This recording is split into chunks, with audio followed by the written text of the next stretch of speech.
It's Red Eye Radio. Gary McNamara and Eric Harley talk about everything from politics to social issues and news of the day. Whether you're up late or you're just starting your day, welcome to the show. From the Uniden America Studios, this is Red Eye Radio. Hello and welcome. He is Gary McNamara. I'm Eric Harley. As the Monday show begins, Gary, hiya. Man, there's so much to talk about. Yeah, it started on Friday. Yeah, well, yeah, as soon as we were off the air, it seemed. But I'm just looking at this. I mean, all hell's going to break loose in Texas here.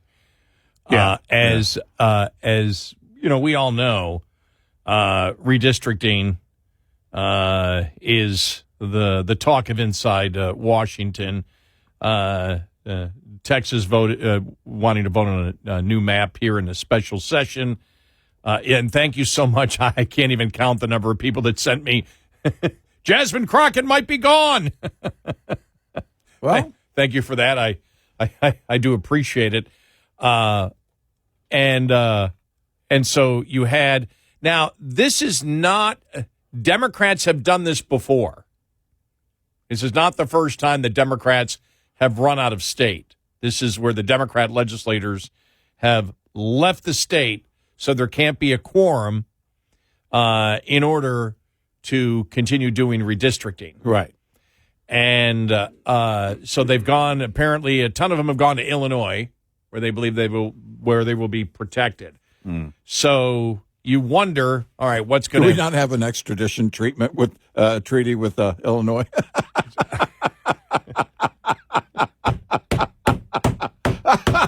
I don't know. I'm no lawyer, so I don't... besides because it's really interesting because this is all, whatever happens could all be moot because the Supreme Court announced on Friday they're going to look into the whole gerrymandering thing, which really started with the Voting Rights Act when you look at it. Yeah. And they're like, you know, doing all this, you know, and so this could change everything. They'll look at that in October, I believe. And so who knows with all this redistricting being done, and really the reason it's being done is for next year. Mm-hmm.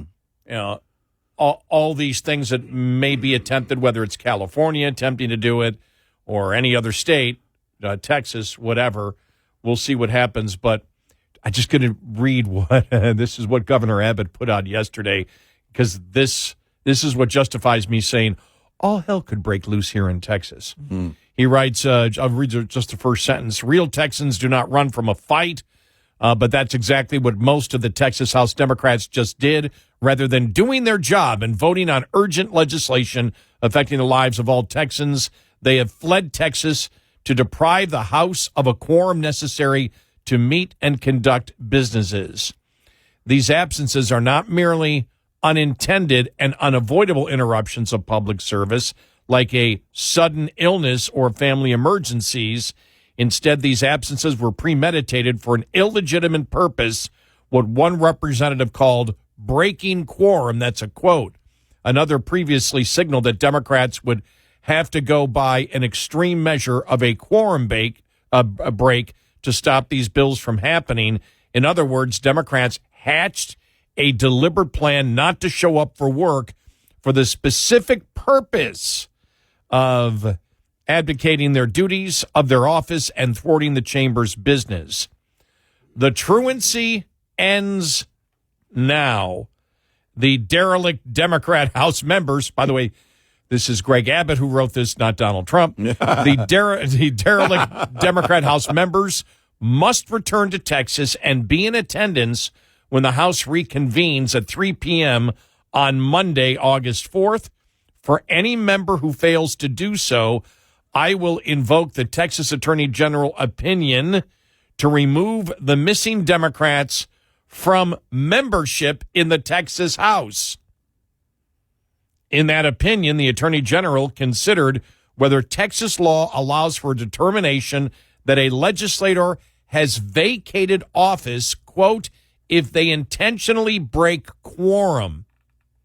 The Attorney General concluded that whether a specific legislator abandoned his office, his or her office, such that a vacancy occurred, will be a fact question for a court.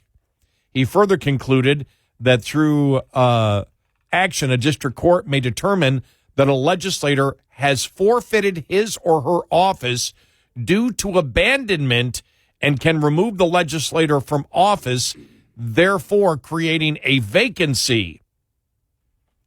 That empowers me to swiftly fill the vacancies under Article 3, Section 13 of the Texas Constitution.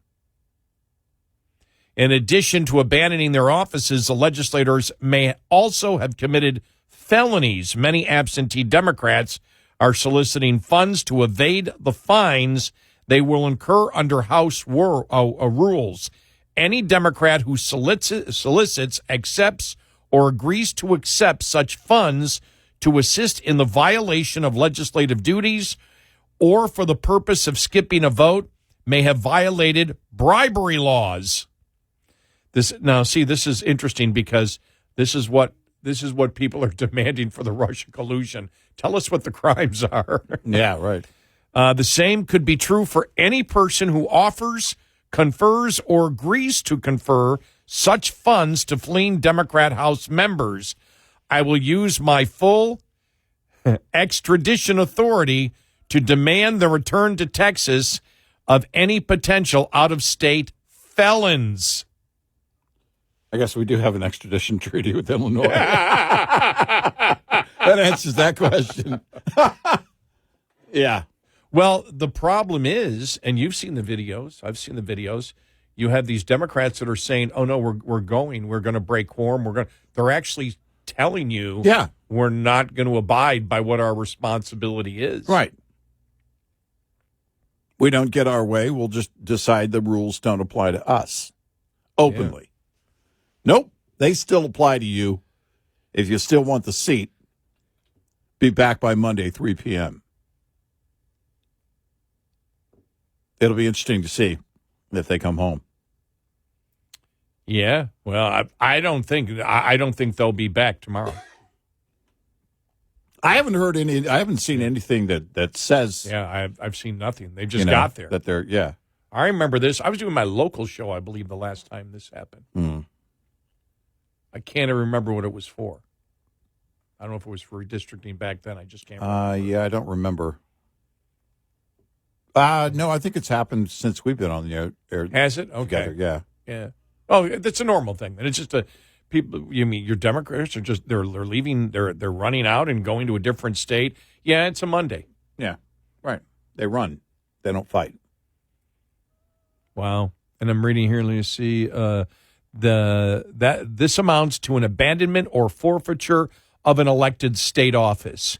When the governor calls a special session, our Constitution provides that the legislature shall meet. It is not optional. It's a duty. The absconded Democrat House members were elected to meet and vote on legislation, not to prevent votes that may not go their way. Every session, legislators on both sides of the aisle find themselves on the losing side of a legislative vote. And every session, most of those legislators find a way to disagree agreeably and behave like adults rather than go AWOL.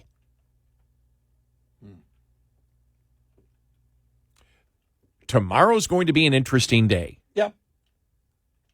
I will be paying attention at 3 p.m.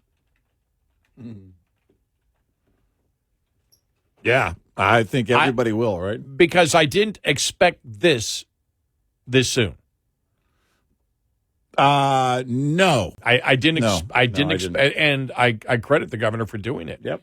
You know, you have an obligation. If that's the law, it's the law. Yep. You know, if it's the law. If you take a legislative job, I'm just wondering, Democrats haven't tried that on the federal level, have they? No, they've left. Senate confirmation hearings. They've done walkouts, but not anything like this. Yeah. I recall. They pulled fire alarms. Yeah, exactly. Children. We're dealing with children.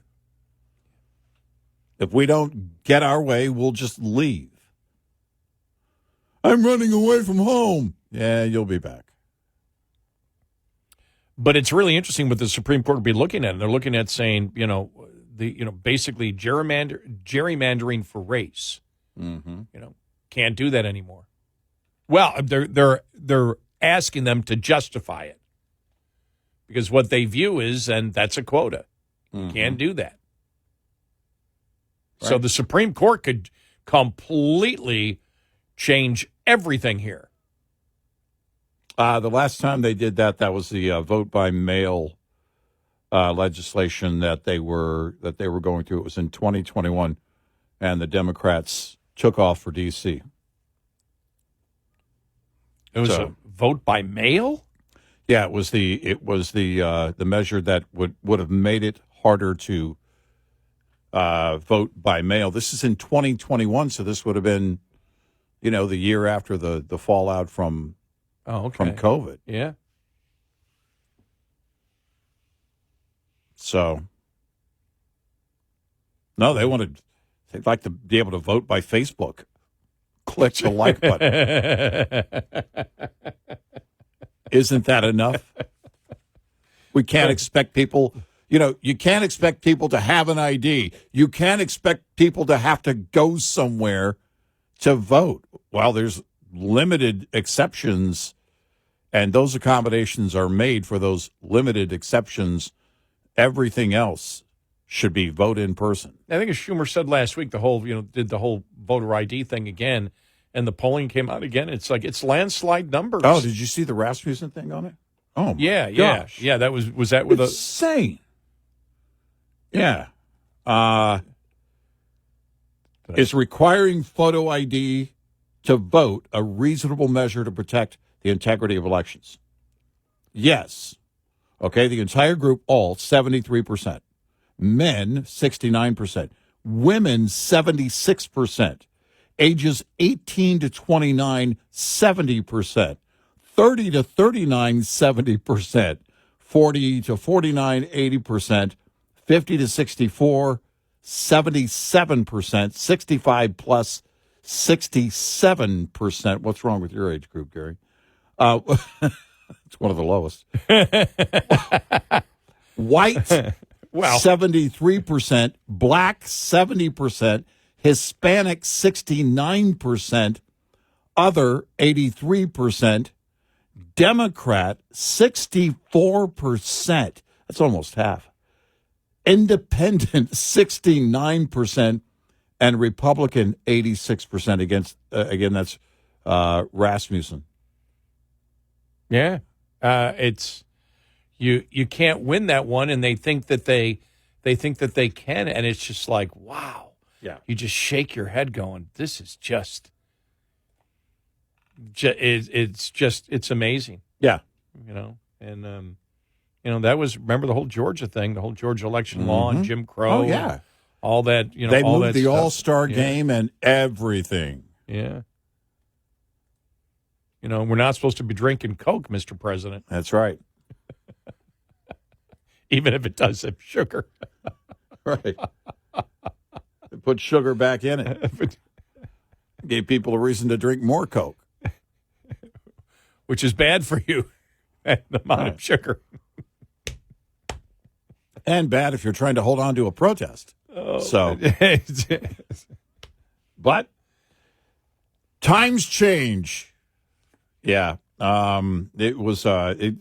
It'll be interesting to see what happens in Texas on Monday, because I'm with you. I don't expect them to be back on Monday.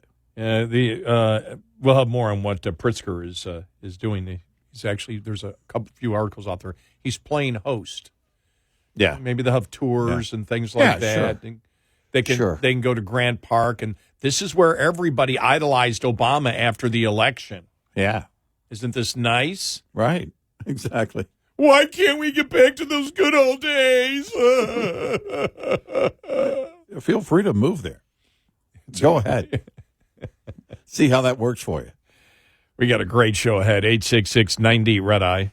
This report is brought to you by Shell Rotella. With advanced synthetic technology, is designed to help keep your rig running with more mileage and less maintenance. How much do you know about synthetic oil? Heavy-duty trucks have been running on traditional mineral oil for the last 100 years, but today's technology brings us other options to consider. Synthetic is better quality. Unlike conventional oil, synthetic oils have a consistent molecular structure, giving it the ability to support pressures from higher horsepower engines, especially at lower RPMs. It also allows oil to reduce friction in an engine, controlling temperatures and improving fuel economy. Lastly, they're cleaner. Synthetics pick up fewer contaminants as they do their job of lubrication. They also have a better oxidation stability, resulting in an overall cleaner engine. Lines open for your calls. 866-90-RED-EYE on Red Eye Radio.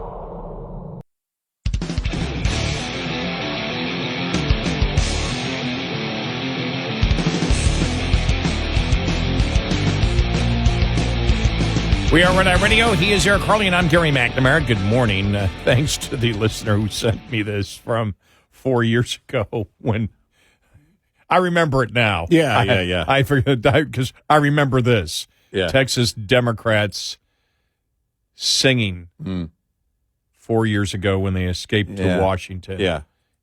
We will overcome. We will overcome.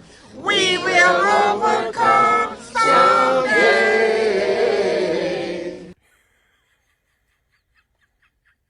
Wow. Any money in the budget for singing lessons? Not in Texas. Wow.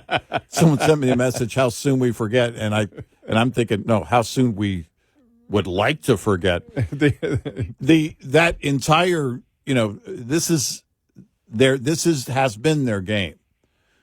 What was the confirmation hearing, and Kamala was part of the walkout when she was in the Senate. They do these walkouts. They do these. Remember the border hearings? They didn't even show up at the border hearings. Didn't show up, yeah. Now these are state Democrats in Texas, but still they're Democrats, and it's the same play.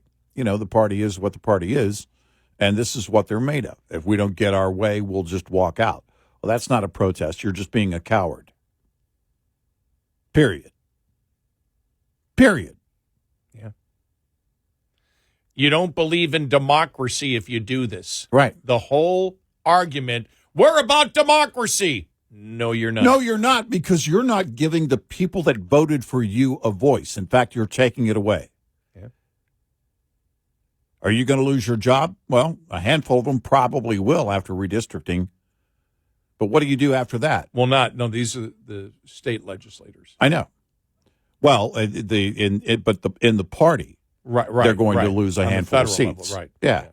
And what do you do after that? Remember when was it Pete Sessions? His district just changed. The demographics of his district changed. He used to have the district right next door to the one I live in. And so he just moved. Well, he just got up. I mean, if you want to, with this fallout, you and I were talking during the break, you were saying, a lot of this really has to do, it centers around Jasmine Crockett. If there's fallout with Jasmine Crockett, anybody believes she's going to go away? She's not going to go away. She'll run for office somewhere else. Well, I mean, then we can talk about the victims of redistricting, and I'm one of them. Right. Exactly. Well, I mean, you look at it by 3 blocks. I mean, over and over again, we've seen the demographic shift. It actually, the Dallas Morning News several years ago had this interactive map showing what the projected shift in demographics will be in the North Texas area. And it was really wild because we get over 100,000 people moving here every single year. So those demographics are going to change. Districts are going to change. That's just the fact.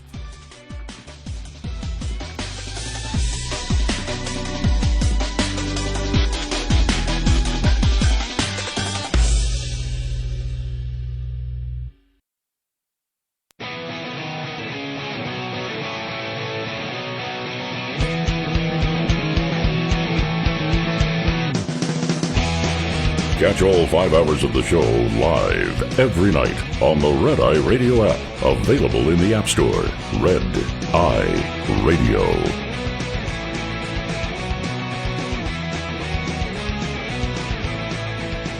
And he is Eric Harley, and I'm Gary McNamara. Welcome and good morning. Just running through some stuff here very quickly. Hang on. Let me just get where. There it is.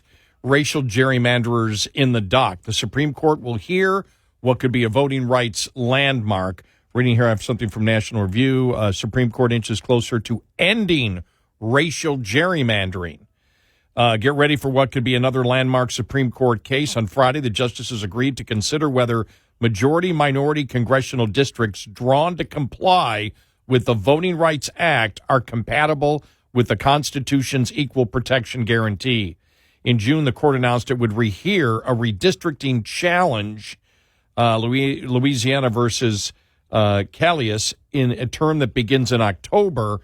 On Friday, they broadened the case by asking parties to address the question of whether the state's creation of a second majority-minority congressional district violates the 14th or 15th Amendments. This is long overdue, as states are now caught in a vice.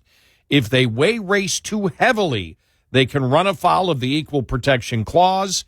If they ignore race, they can be sued for violating Section 2. Louisiana's House map is a prime example. Progressives first challenged the map under Section 2 because it included only one majority-minority district. The court's muddled case, Gingles back in 1986 precedent, requires states to draw majority-minority districts if the minority populations are large, compact, and politically cohesive, and if whites vote sufficiently as a group to defeat a minority's preferred candidate. State and local courts have struggled to discern what this means in practice. This is why I've said many times before, I have no idea. Please, somebody explain to me the entire redistricting thing and how you stay in compliance with the Civil Rights Act and then in compliance at the same time with the Constitution of the United States. Mm-hmm. I don't know how you get there. I've gone through the different court cases. I look at it and I'm like, I don't know what the hell you're talking about. I really do at times. Yeah. To me, two things confuse me. That part of redistricting and how the hell you figure out what a monopoly is. Yeah, those are the two things. And I mean, legally. Right. You know, you could. Well, the definition on the monopoly front, the definition changes all the time. Yeah. Right. Yeah. If it gets down to like 4 or 5 major corporations and an industry, oh, that's a monopoly. Well, actually, no, it's not. And, you know, and then it also gets into in the tech world. You know, a tech giant creates a certain method or proprietary method, and all of a sudden, Google has a monopoly on searches. Well, didn't they invent it? Isn't it theirs? Because everybody uses it, it becomes a monopoly? And they show here, states and lower courts have struggled to discern what this means in practice. No blank, Sherlock. Yeah. A district court ordered Louisiana to draw a second majority-minority district, even though its minority population is widely dispersed. The nearby map of the district shows how it winds from the northwest of the state like a messy ink spill down into the suburbs of Baton Rouge. At points, it's barely... it's not compact, and look at. I'll just show you it here. Look at that. Yeah. Look at that district. Yeah. Oh yeah. So it's not even in a particular geographic area where you may say, look, people here are concerned with this. We take and I forgot what is it? What is it now? Each district 700, 900,000. It's 740, 50, somewhere around 750. Right.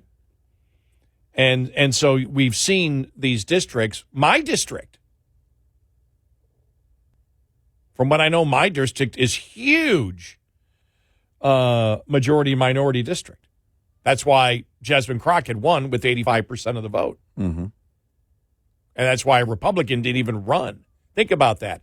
In Texas, there are districts that are so gerrymandered where you don't even get a major party candidate running against the other major party candidate.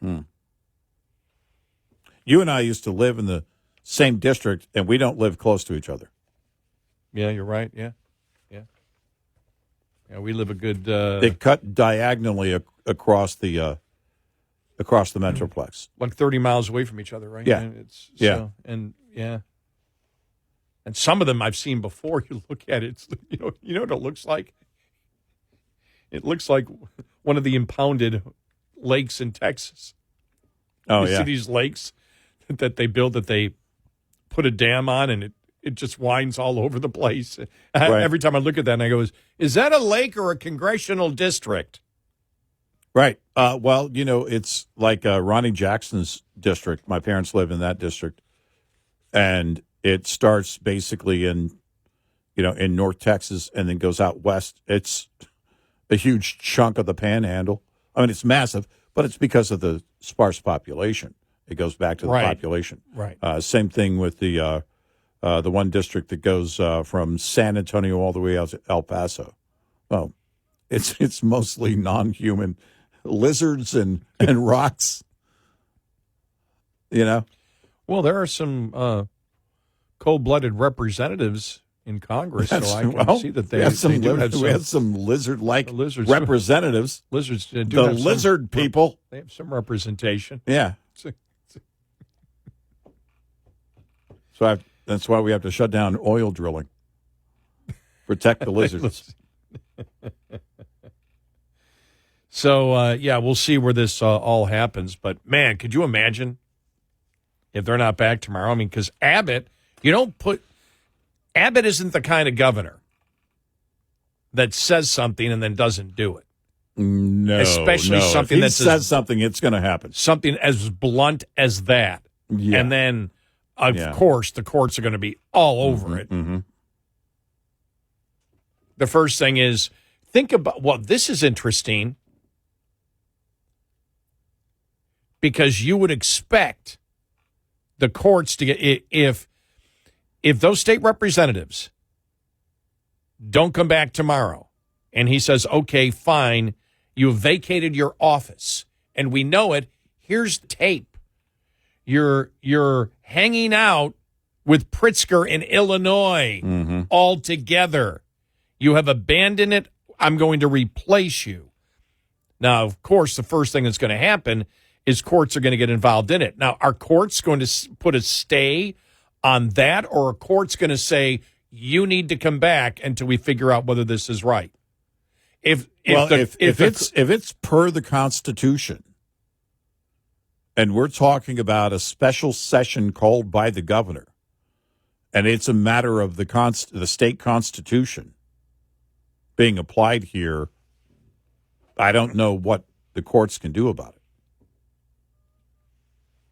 Unless they come back and say, of course, that's not, that isn't the interpretation, the proper interpretation. Right. I mean, even before you get to the decision, though, the initial stay, which way will that go? Will a Texas court actually say you can stay out of state and abandon your position, your elected positions in the legislature? It'd be hard to believe. Or will they say, or they may, who knows, immediately they could come out and say, look, you got to come back. And if you're not back by this day, then you lose it. It's got to be one or the other. Either you can stay, you don't have to come back, or you do have to come back. Yeah. Right. And the state or the courts could say, you have to come back. However, we're going to extend the deadline another 48 hours. You got 48 hours, basically Wednesday at 3 p.m. to be back. Right. So 48 hours to be back. The governor cannot replace you right now. Right. But you've got to be back in 48 hours. But you've got to be back. I could see that happening. And in a way, then, you take it out of Abbott's hands. Yep. It becomes the court's decision at that point. Right. I'm telling you, though, I woke up and saw that. I burst out laughing. I went, wow, it could be a fun week. Oh, I think it will be. It'll be very interesting to Texas. see what happens. I think we'll start hearing. We'll get an idea sometime this morning. Because if they're not going to, I've seen no indications where any of them, those state lawmakers in Illinois that fled to Illinois, has said they're going to come back. So at some point, they're going to react to what Abbott did. Oh, I'll have to. I didn't even think about it. I got to check now. I got to check for that now to see if anybody's commented on Twitter. Yeah, on that one. Here it is. Illinois Governor J.B. Pritzker is now playing host to roughly 30 Texas Democrats who fled Texas to block a mid-decade redistricting vote. The Texas Democrats once again resorting to a legislative cowardice, broke quorum just before the scheduled special session that would have cemented a new congressional map, one expected to create 5 new GOP-leaning states. In their desperate attempt, the lawmakers left. I'm trying to see here. Now Governor Pritzker has brokered a deal. What does it mean, brokered a deal? To host 30 Texas Democrats in Chicago in a last-ditch attempt to sabotage a redistricting plan backed by President Donald Trump. Does that mean free hotel rooms?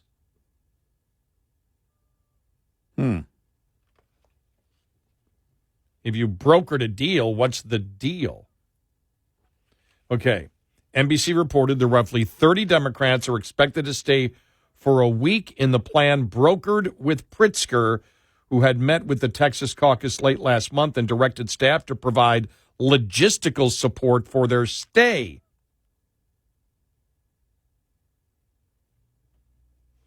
So it may mean that. Mm-hmm. We're going to take care of you. Don't worry about money. The Texas Democrats, however, face a $500 a day fine and even possible arrest for fleeing the state. The Republican-controlled legislature approved the measure in 2023, 2 years after the state Democrats left the state for 3 weeks to block an elections bill from progressing. So they prepared for this contingency. Let's see if there's teeth to the legislation that was passed back a couple of years ago. Yeah, and, look, for those that don't know, we have a part-time legislature here in Texas. Oh, yeah, people don't know that. So these are people that also have jobs. They're not all super wealthy. In fact, most aren't in terms of the state lawmakers. So, Pritzker footing the bill, if that's what's going on here, making arrangements, whatever that means. And then you think about the $500 fine, that hitting them, that's definitely going to leave a mark. Well, here's the thing. Here's where they can't win the argument, because everybody does redistricting, and all of it's challenged in federal court. Mm-hmm. Yeah, right. So it's going to be a federal court thing. And again, with where the Supreme Court is going on this, who knows? They may have a decision next year that completely changes all redistricting nationwide. Oh, yeah. Well, a bunch of states are watching Texas right now, which could come out in June. Yep. Yeah. And so you could have another court come out and say, okay, what Texas did is legit or not legit, and it could be reversed next year. Mm-hmm. Fascinating. Mm-hmm. 866-90-RED-EYE. Get in touch with Red Eye Radio, toll free at 866-90-RED-EYE.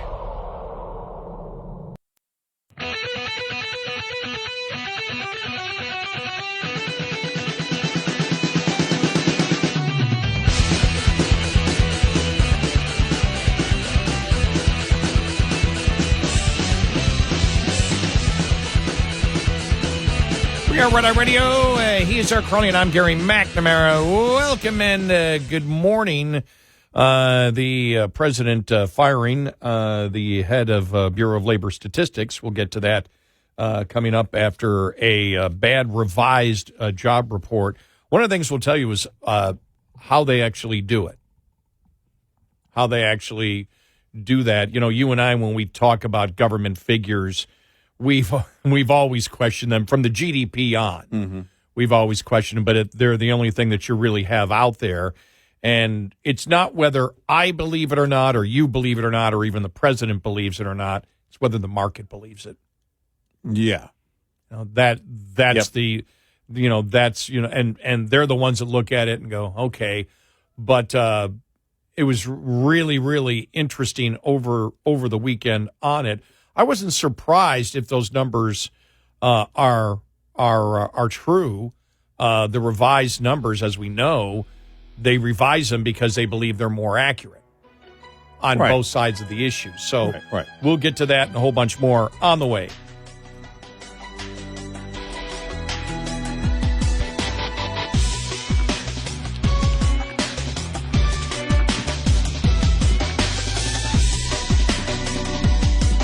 Top of the Hour News is brought to you by House Products. Visit houseproducts.com. This is Red Eye Radio on Westwood One.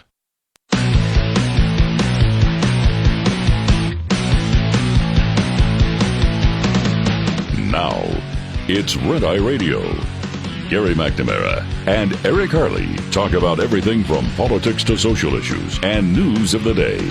Whether you're up late or you're just starting your day, welcome to the show. From the Uniden America Studios, this is Red Eye Radio. All across America, he is Eric Harley, and I'm Gary McNamara. Good morning. Thank you for being here. Sad to hear about the death of Loni Anderson. Yeah. It is 79. Yeah, and that's the year that WKRP began. Mm-hmm. Ran 79 through 83. Yeah. Yeah. Once married to Burt Reynolds for several years. Yeah. Yeah, that was sad. I didn't know she was sick. They said long-term illness. I didn't know. Yeah. You really hadn't heard anything about that. No, you hadn't. No. What a great show that was. Yeah, it was. Hey, we're in radio, so it was. Right. Yeah. That was a good show. It really was. She again married to Burt Reynolds for several years. He adopted her son. And toward the end of his life, she had commented before he passed that I think she commented also after he passed that they had worked things out and become friends again. And, pointing to their son basically as the reason that they were able to mend things and be friendly once again. That relationship in the tabloids Oh, it was everywhere. Absolutely Bert and Lonnie? unbelievable. Oh, it was everywhere. You couldn't avoid it. That's when you'd stand in the supermarket line, Well- and all you'd see is Lonnie and Bert, Bert and Lonnie, Lonnie and Bert, Bert and Lonnie. And if you didn't buy one of those tabloids, then someone would show up at your house. Here, you forgot this. Here's a tabloid. Bert and Lonnie. Here, you forgot to buy it. I'm not buying it. No. You have to buy it. It was everywhere. It was everywhere. But she became one of those iconic late 70s people on TV. And I think in part due to the fact that even before she and Bert became an item, they were married like 88 to 94. Yeah. But they had met on a movie that they were doing together in 82. But she was everywhere. I mean, her face was everywhere. So she became iconic in that way. That's kind of how it happened. You really couldn't avoid the images. Well, during WKRP, she was dating Gary Sandy. Mm-hmm. Who was also on WKRP. He was the program director on WKRP. Mm-hmm. Yeah. Yeah. Yep. So while that show was going on, Mm-hmm. so that's like, oh, okay. That was a great show, though. Yeah, it was. Think about it. And Gary Sandy also dated Morgan Fairchild. Yeah. That's the ticket. I did a Morgan Fairchild. Yeah. Oh, my gosh. They kind of look similar. Loni Anderson, Morgan Fairchild. Yeah. Similar looks. I will say this. I mean, when I go back to WKRP, I think one of my favorite episodes is the one where, the sales guy, Herb, his wife's out of town, so he says, okay, we can go on a date. And so she figures, if I tell him yes, I'll go on a date, he'll back off. Well, he doesn't. Right. Yeah. And they go to her apartment and start having drinks before they go out, and he just can't handle it. He's breathing into a paper bag. he just can't handle it. And I always thought that was great for that character, where they made it where she said she let him down gently in a way where she said, well, yeah, this doesn't work, but you don't get like this with your wife. He goes, no, because you guys work. We just don't work. Mm-hmm. She goes, but we can be really, really close friends. And he really appreciated it. I thought it was, I don't know why. I always loved that episode. Because she could have said, get the hell out of here, you moron. And she let him out of it and the character, and made him feel great. Yeah. And, it kind of broke the tension between two strong characters on the show. I mean, I think all the characters were really strong on the show, but it kind of broke that tension. It softened that a little bit for the rest of the run. The other one I loved. Remember when they were looking to do a talk show, and for some reason Loni Anderson ended up doing it. They wanted an advice columnist, and so she loved it, and her ego was just she loved doing it because she was giving basically personal advice. Mm-hmm. And she was, saying, this one woman called and said she wasn't getting along with her significant other, husband, whatever, and all this. And the woman called her back like a week later and said, I did what you told me. I stood up to him and he beat me up. And then she just lost it. Mm-hmm. She just lost it. Yeah. At that point, she's like, I'm done. I'm out of here. I'm not doing that. I'm done with doing, advice talk radio or relationship talk radio. Yeah. Which is almost impossible to do anyway on the radio to begin with. But what a great show that was. And she always showed up, it seemed like, for the reunions and all that. So yeah. But, sad to hear. Yep. All right, you ready to go? What do you got? No, let's go home. No, right. We can leave. Let's get to just leave everything that happened for the weekend on the table.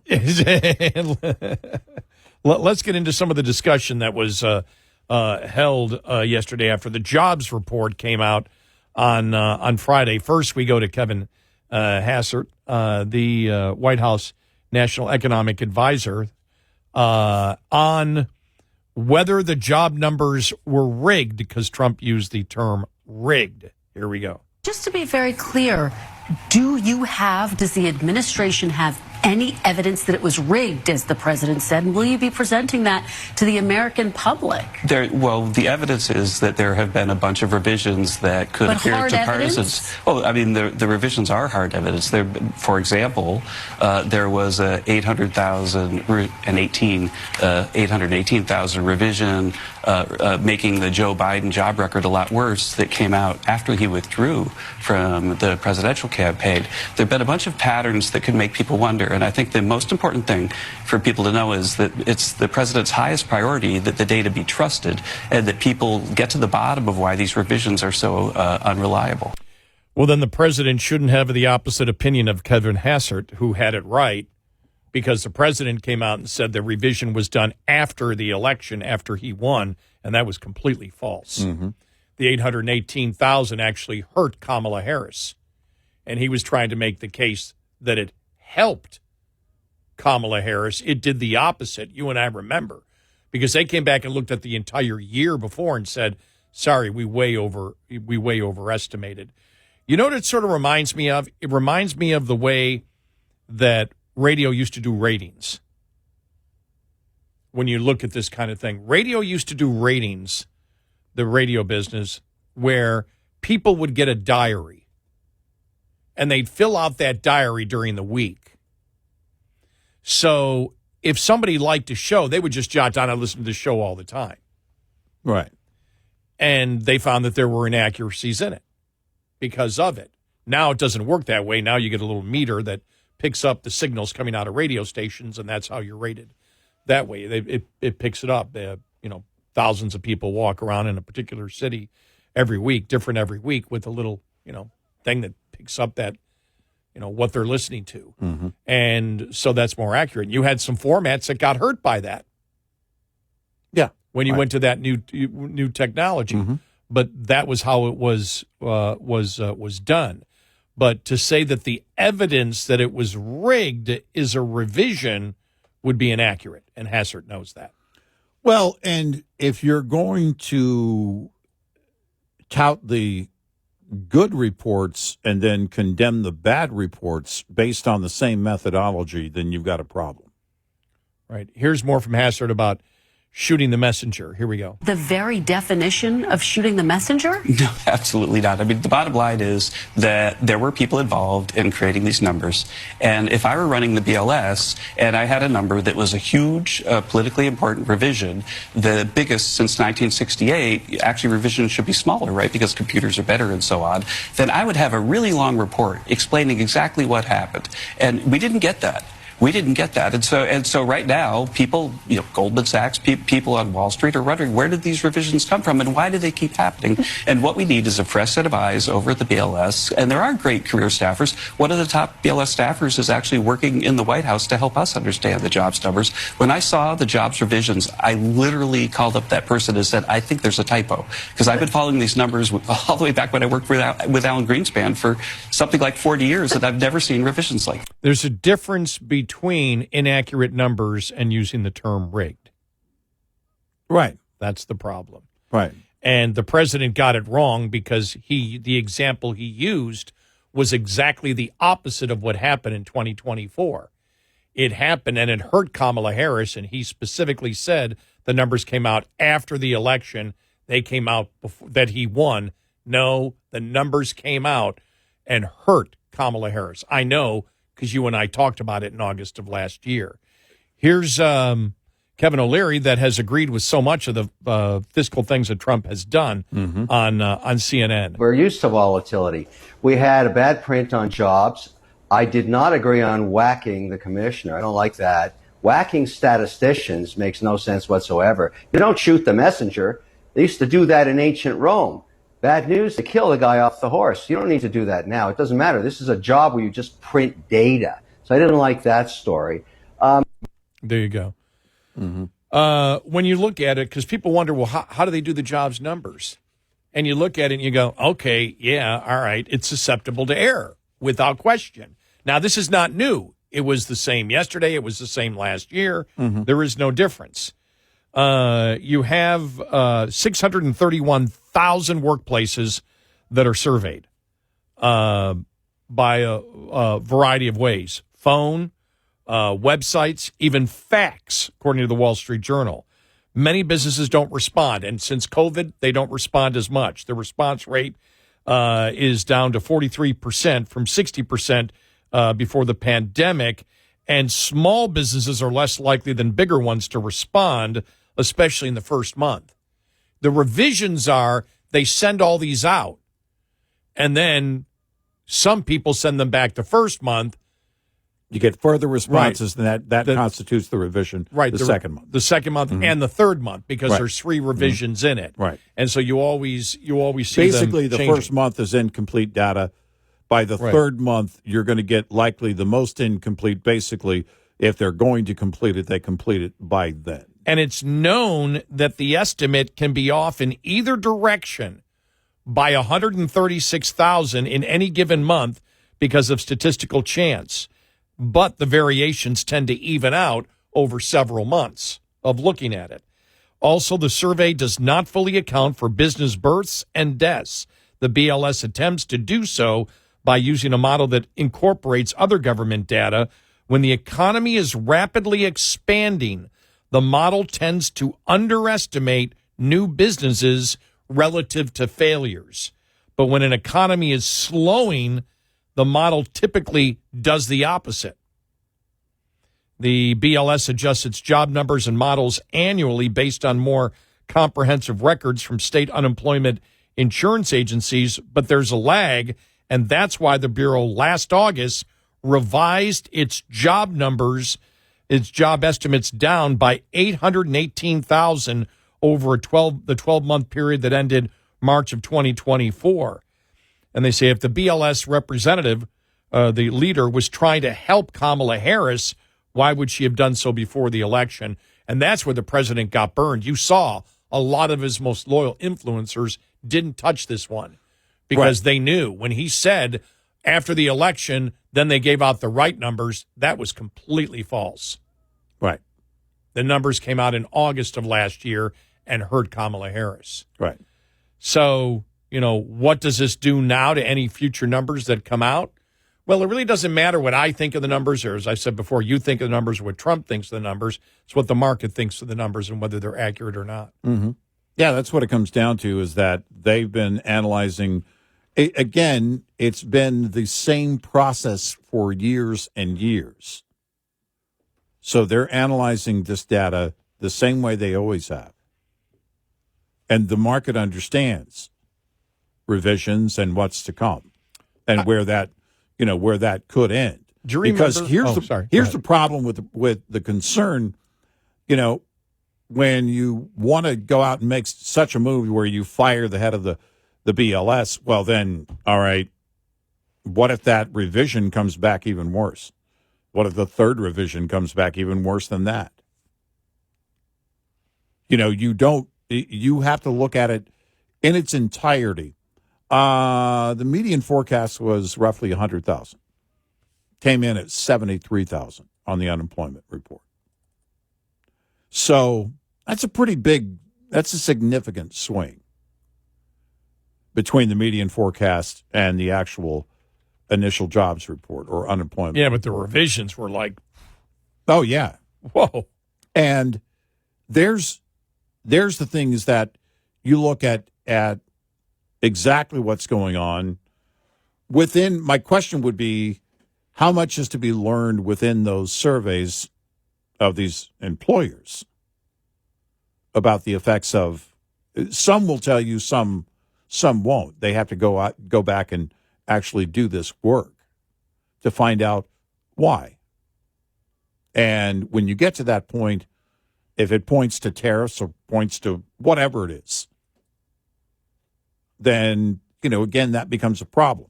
The point is here, you're drawing more attention to it by doing what you're doing.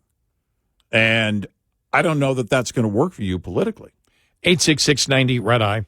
Brought to you by FPPF, Fuel Power Max. Surviving and thriving as an owner-operator has just as much to do with managing costs as it does with generating revenue. Understanding basic principles of operating costs can save you thousands of dollars a year.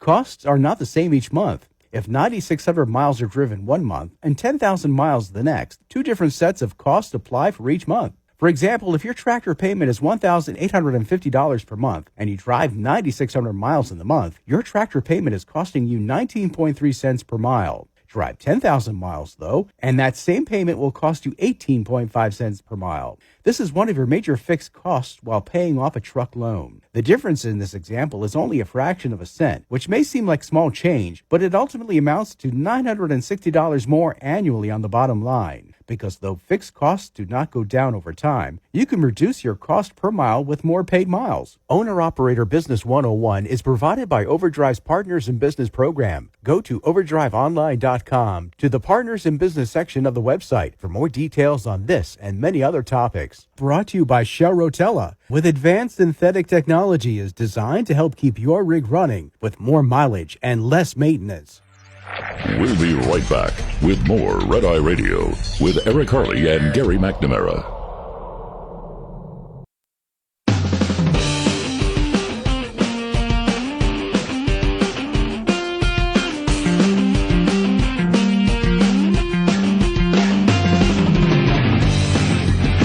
We are Red Eye Radio. He is Eric Harley, and I'm Gary McNamara.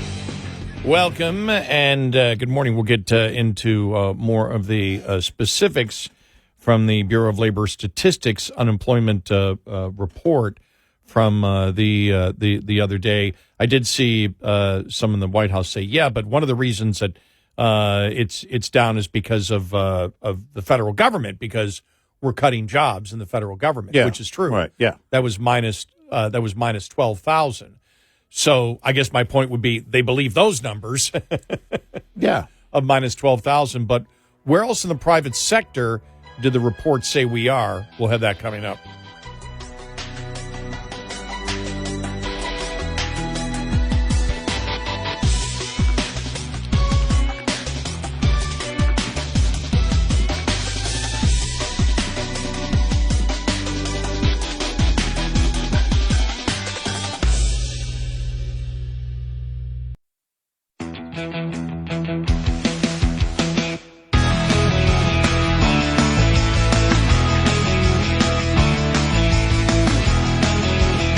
You're listening to Red Eye Radio from the Uniden America Studios.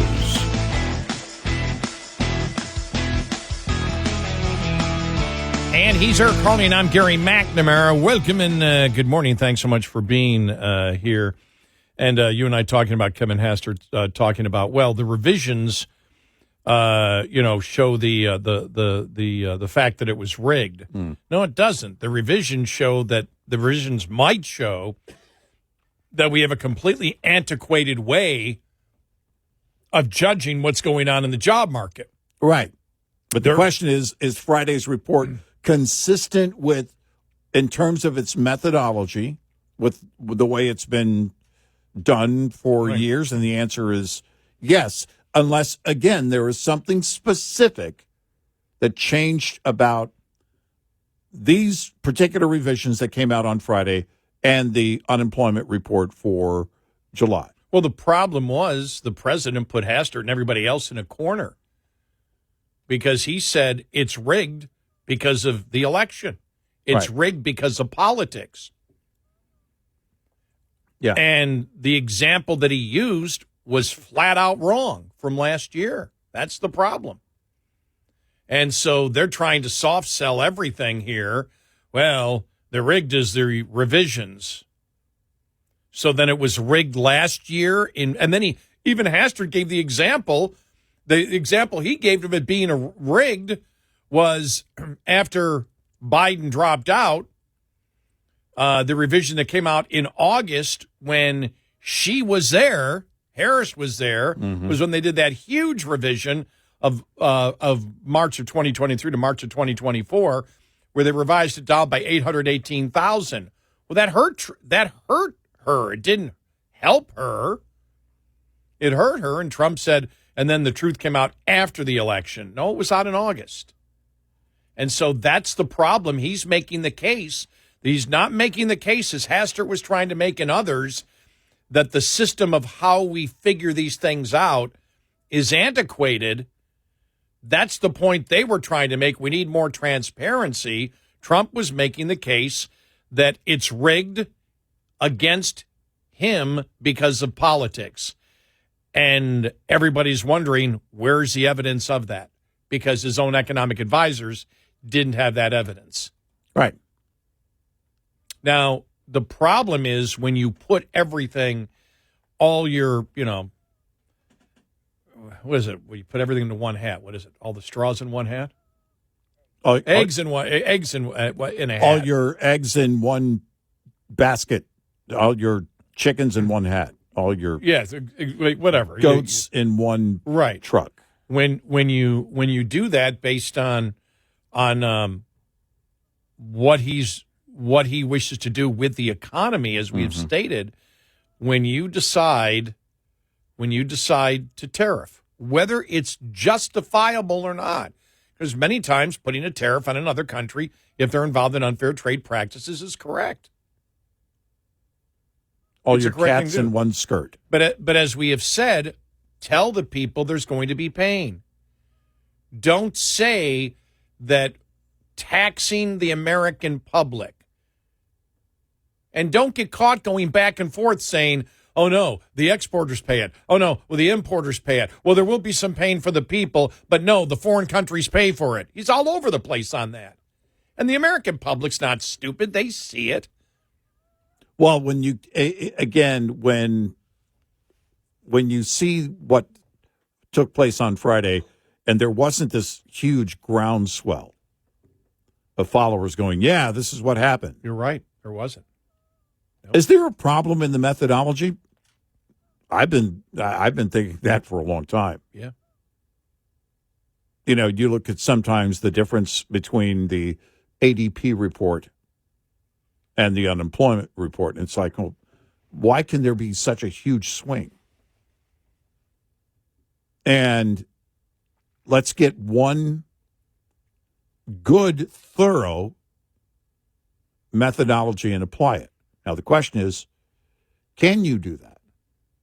Because, like for ADP, not everybody uses ADP for payroll. They are the largest payroll company, but not the only. So when it comes to surveys, well, you can't force them to respond.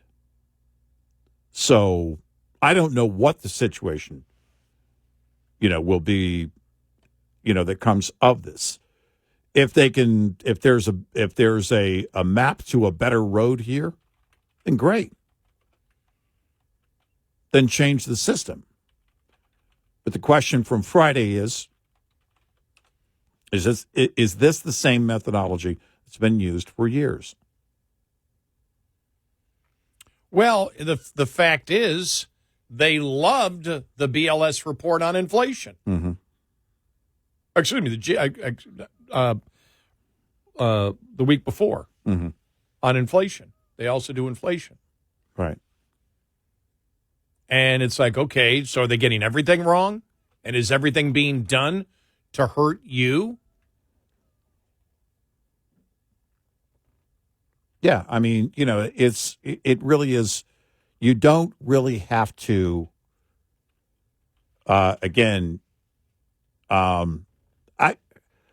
Quite frankly, Friday, his response to it, the market had a massive response, and I guess he felt compelled that he's going to have to get ahead of this. But responding the way you do, well, we're just going to fire the lead at BLS. Well, okay, but what does that change? Because if you bring someone else in, let's say you do that, and you replace her,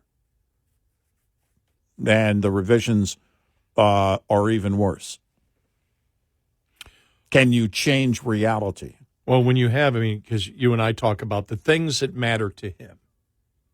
By the way, they matter to all of us, but that when it comes to the entire promotion of the economic policy is to do what? To bring manufacturing back here, right? Mm-hmm. Last 3 months, manufacturing, May, minus 11,000, lost 11,000 manufacturing jobs. June, which remember was lost 7,000, went up to 15,000 manufacturing jobs lost. In July, 11,000 manufacturing jobs lost. So at that point, you're talking, roughly 40,000 manufacturing jobs. You don't want that one. Durable goods. Again, because manufacturing, you can look at some of the other things out here. For example, private education and health services. But what really drives an economy, as we've talked about, is producing goods or services and selling them for a profit. There's a lot of stuff in an economy, which is the cost of doing business, and a lot of jobs there. But there are the jobs that actually create the wealth that drives the economy. Durable goods, minus 8,000 for May. Make sure I got it right here. Minus 8,000, minus 13,000 for June, and stayed the same in July. Motor vehicles and parts were up 2,900 jobs in May, down 2,900 jobs in June, down 2,400 jobs in July. Retail trade down 15% in May, 14.3% in June, up 15.7% in July. Yeah. And again, remember, the May numbers are the third. That's the third set of numbers for June or for May, the second set of numbers for June, and the first set of numbers for July. Right. And that's why they do it. So, and it shows the decrease in government jobs, minus 50,000 in May, plus 11,000 in June for government jobs. That was mostly local and state. We talked about that for the June report. Well, I believe it is. I don't have the revised one in front of me with those specifics. And then another minus 10,000 for July, government jobs. So I guess that means there were 12,000 federal jobs that were gone. So that means there were 2,000 local and state jobs increase then to fit that number. But yeah, I mean, I look at it and go, the way they do the numbers, you can look at it and go, it's adequated. How can you be off so much? Right. Because when you look at it, you're not talking about being off by 5%. This isn't even polling where you're off. What was it? The worst poll was off, 7 or 8% for the election last year? Yeah. 7 or 8%. And, well, I mean, you're off by a couple of 1,000%. Right. And it can be maddening with all these revisions, especially if you're attempting to push that what you're doing economically is working. But that's why we said you can't go. And we only respond to that when either side uses a 1 month of a be-all, end-all.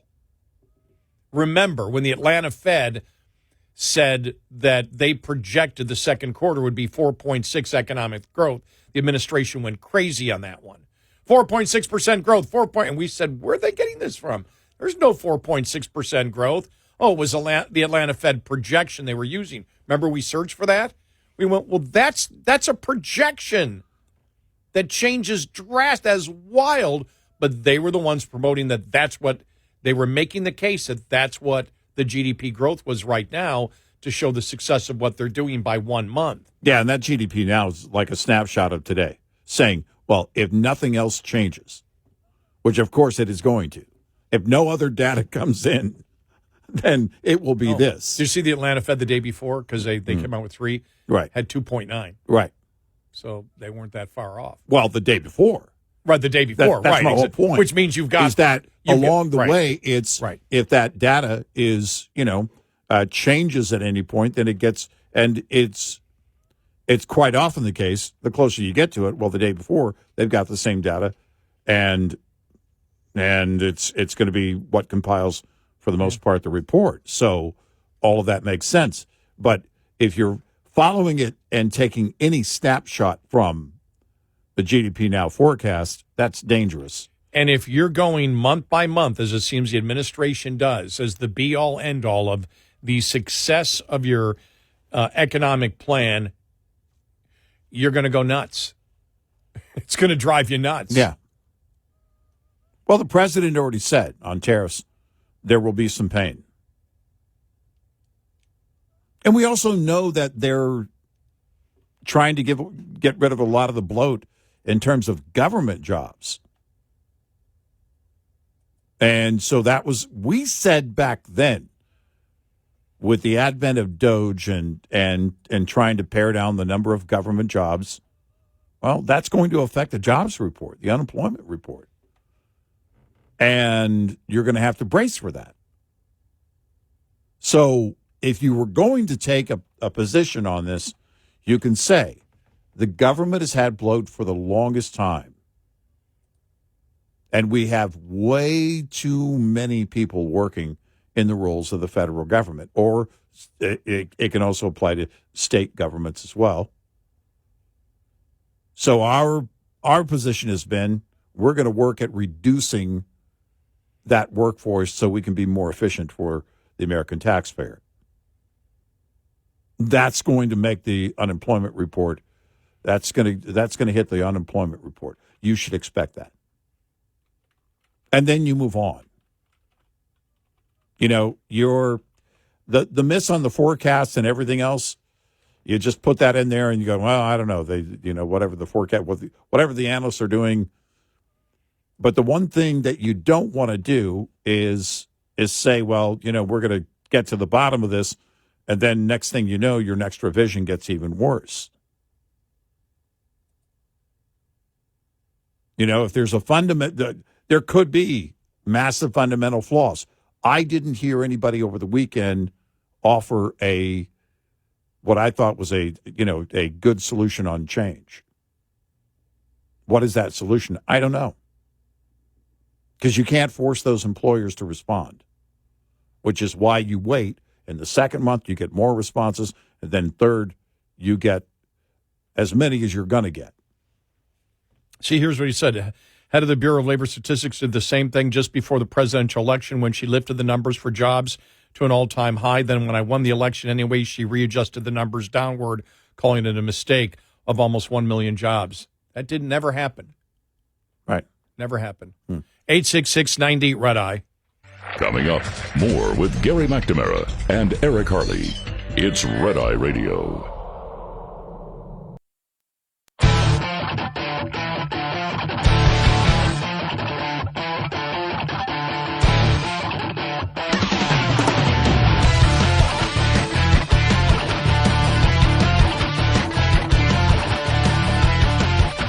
We are Red Eye Radio. He's Eric Harley, and I'm Gary McNamara.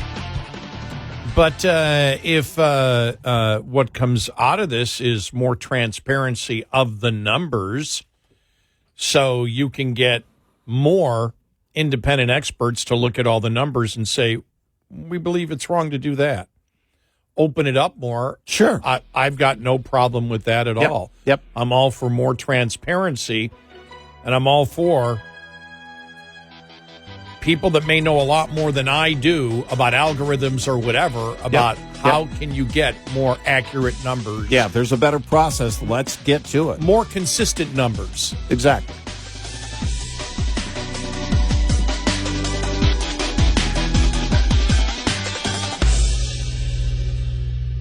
This is Red Eye Radio on Westwood One.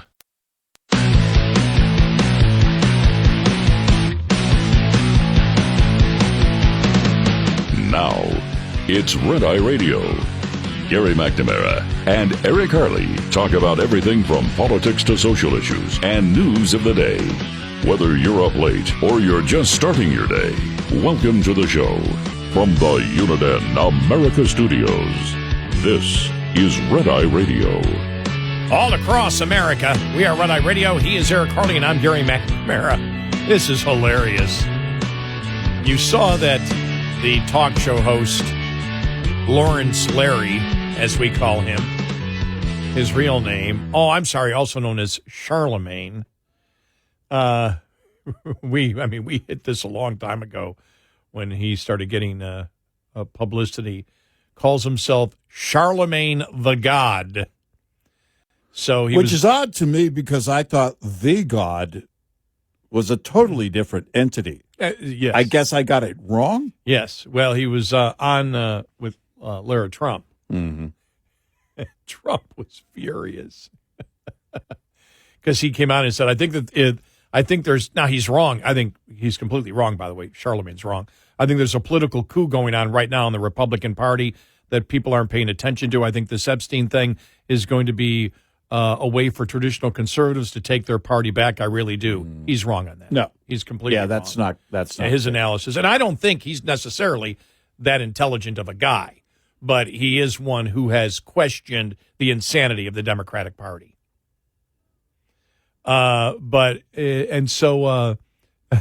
Trump on social media called Charlemagne a racist sleazebag and criticized his use of God in his professional nickname. Can anyone imagine the uproar there would be if I use that nickname? Well, I even hesitate using Eric the Great, which is why I only use it at home. Well, all I had to do was take the old General Motors commercial. GM, the mark of excellence. Yeah, there you go. Remember that? Right, yeah. I was a kid going around, I would say that. You know what my initials are? GM, the mark of excellence. Right. And then my brother would hit me really hard in the shoulder. That's why all your friends now called you Government Motors after 2009. Right, exactly. I just love it. And bail out Gary. Bail me out from Jasmine Crockett's district. I just love it. Can anyone imagine the uproar there would be if I use that nickname? I don't know, Trump the God. I think we should use it just for a couple of weeks. Let's try it. Just to tick off the left. See how it works. Trump the God. Yeah.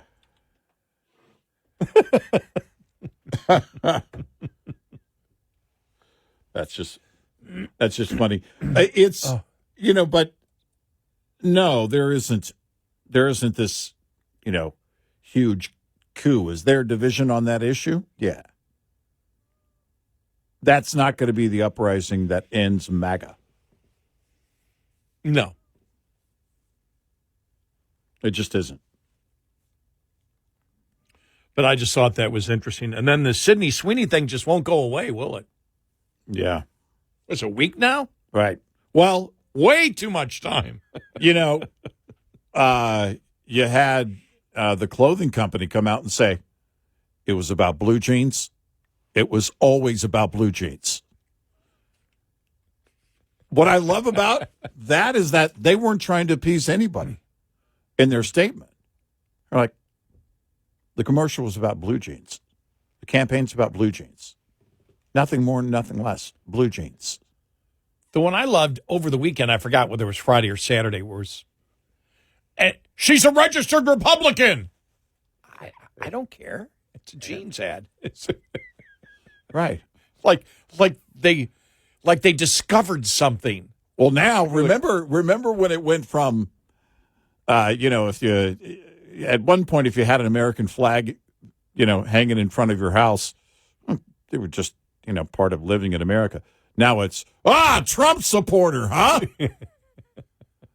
So now it's going to be blue jeans. People wearing blue jeans. Oh, wow. Trump supporter.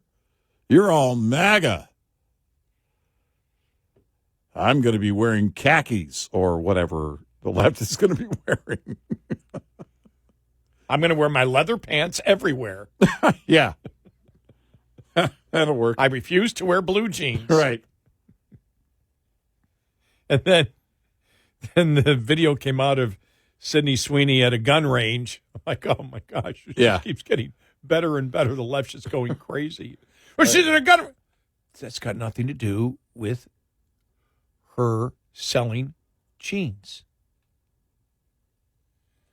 The memes over the weekend were just, oh my gosh, they're so funny.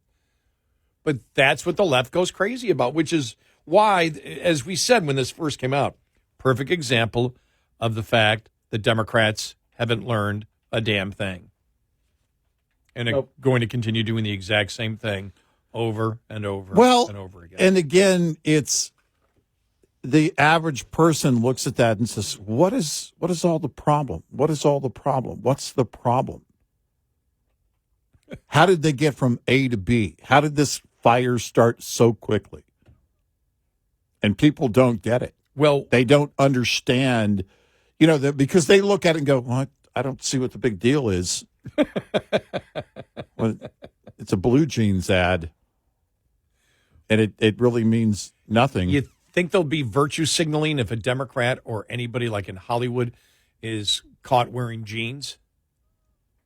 Jeans in general. Yeah. Doesn't have to be American Eagle. Yeah, no. I think it's, definitely going to be, a thing going forward. You can't wear blue jeans. If I was the head of the White House press office, I might say, look, you can say, oh, great, she's a Republican. Don't go too far on it. Remember, Mr. President, your messaging. American Eagle jeans are not made in the United States. They're made in all the countries you're putting tariffs on, so jeans will be made in the United States. By the way, if you do Blue Jeans Friday, Casual Friday, you do Blue Jeans Friday.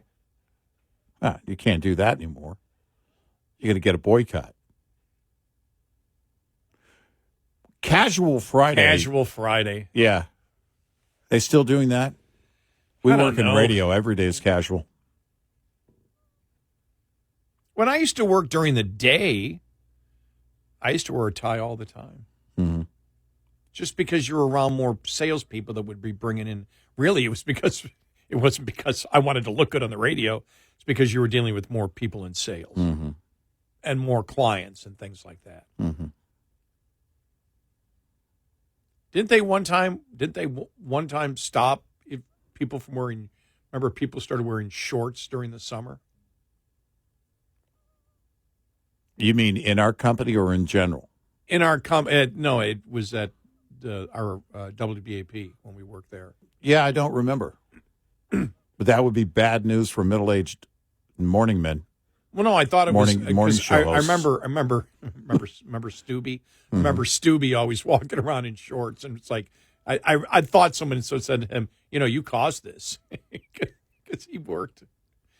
I don't remember. He worked in production. I've never worn shorts to the office. I've gone to some outdoor events during the summer in shorts. I've never worn shorts to the office. I would wear shorts when we had outdoor events, which we had a lot when I worked there. Yeah.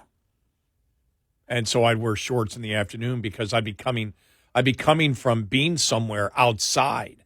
Mm-hmm. Because we did so much publicity back then. And when it's, if you're just in your car and you're walking into a client, it's one thing. But if it's like, you need to be sitting out here for 3 hours meeting people, yeah, you don't want to be wearing long pants in Texas. Right. Well, this month maybe, because, man, are we skating through this. Yeah. I mean, we've only hit 100 once or twice. Yeah. And the rain, I got 20 minutes of a downpour yesterday. The high today, I think we got a gully washer, and it lasted about a half hour. Yeah, mine too. I didn't keep the exact. Didn't stopwatch it, but I think today's high. I don't know. It might have changed, but I saw earlier 89, and it's August. I know, and we're supposed to get a huge downpour this morning. Mm-hmm. I'll take it. And then I look at it, it's like. I think there's a couple days that may hit 100 like in the next 2 weeks. Then we're to August 17th. By the time we're to August 17th, we got a few more weeks. It's over. Mm-hmm. It's done. Yep. Almost like not having a summer. I'll take this in mild winters all day.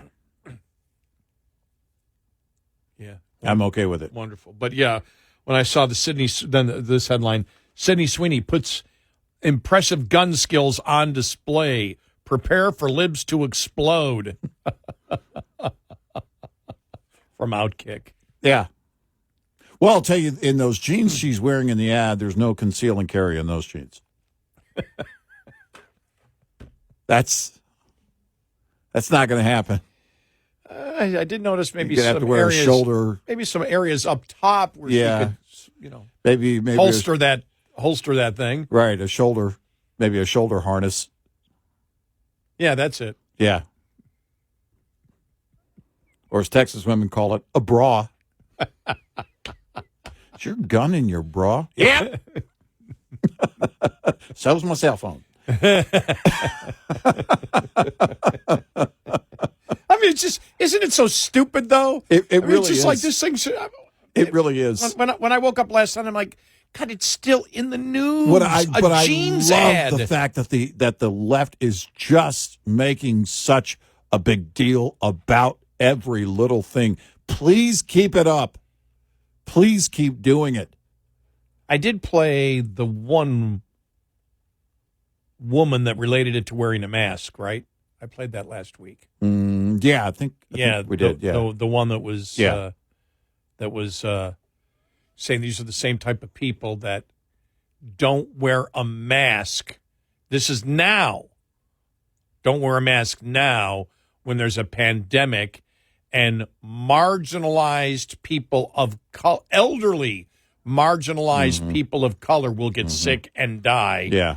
And so it shows that you're a white supremacist and a Nazi because of it. It's right. like, you really had to reach for that one, didn't you? I Yeah. mean, you really Got to go out of your way. you had to really struggle with that one. All Yeah. right, where can I go on this? How can we? Well, no, I mean, it's when we said years ago, because they've been indoctrinated to be a victim, to come up with more ways to be a victim every single day. Well, of course, you get to this point. And the average person looks at that and says, you're insane. You know, people go through real things every day. Real things, whether they're a victim of something or not, they're going through real things every day. They get home at the end of the day and they're looking at, like, what is going on with this whole thing? And are you kidding me? They're crying over a blue jeans ad? Am I supposed to show up to some kind of protest over a blue jeans ad? Wait, let me get my cat dressed in its skirt, and I'll bring my cat to the in its skirt to the protest over blue jeans. Did you ever, like when you were a teen, was it still in to cut the jeans? Not unless you were going swimming in the lake. Yeah, and I say that because I remember back, even. You mean put a hole in them artificially? Yeah, yeah. Because I remember from I had enough World, of that naturally. Wayne's World, the early 90s, they were doing it then. So yeah. It was a thing in the 80s. I think I saw somebody. I think it was on vacation. One of my kids said, and we saw something on TV or something, and they said, "Yeah, the holes in blue jeans are back as a trend." I'm like, I don't know about that. I don't see how it is. That drives me nuts. Well, I always wondered because I never had a pair of them. Can you buy them with? No. You get them. They've already. That's what the trend was. They were selling them with holes. Well, then, I don't know if you still can. Okay. Well, but during the trend, when they did that, do they stitch the ends so it? Because for me, if that natural cut was in there, it'd be destroyed in a couple of days. Yeah, I don't want to start with a hole in the fabric. Yeah, well, I return clothing like that. I get my money back. Well, it's like these people with these guitars, and they'll and people will, and these companies will make these road worn guitars, and it's supposed to look like, you know, a Stevie Ray Vaughan or a rock star, you know, road worn guitar, because they've worn it off on stage or from playing it for years. And so they take a sander and then just sand some of the paint off. Well, that's not road worn. That's store worn. Nobody cares about that, you know, that look. It has to be earned. You also can't, you can't buy one. You have to wear it off yourself. It just drives me nuts. That drives me nuts. And the whole holes in jeans. Oh, my gosh. 866-90 Red Eye. Lines open for your calls. 866-90 Red Eye on Red Eye Radio.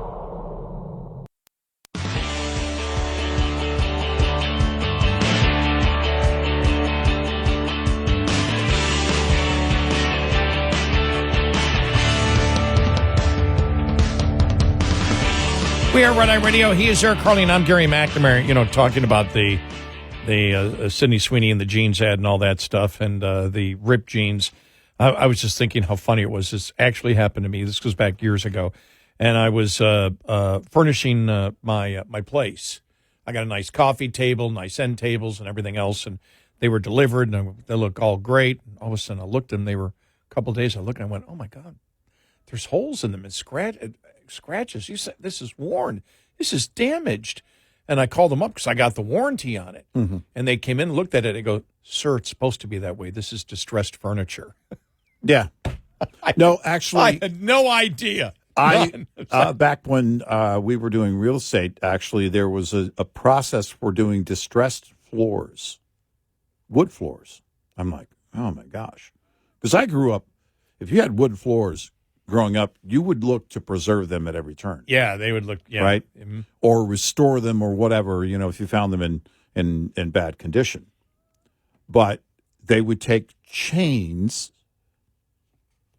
and actually hit the floor with these chains. And then you would stain the floor over that.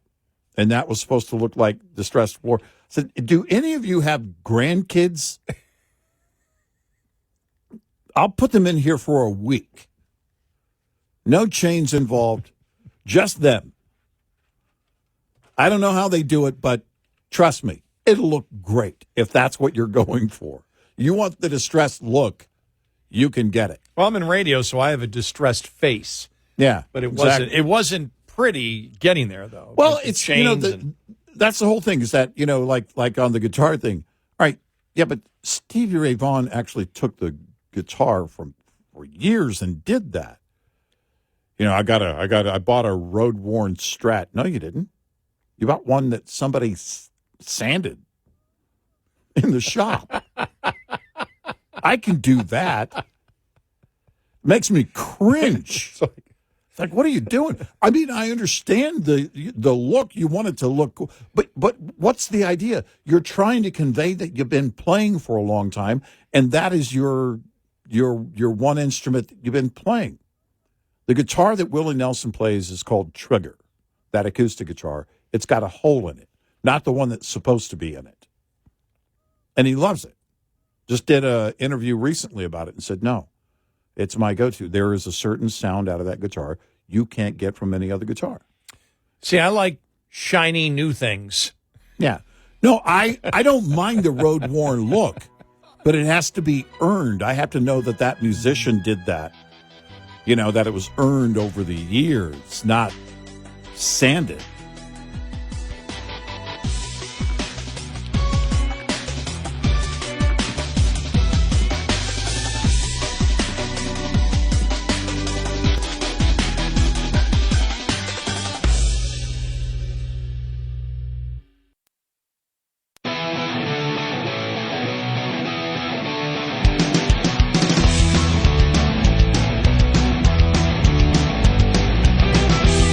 Catch all 5 hours of the show live every night on the Red Eye Radio app. Available in the App Store.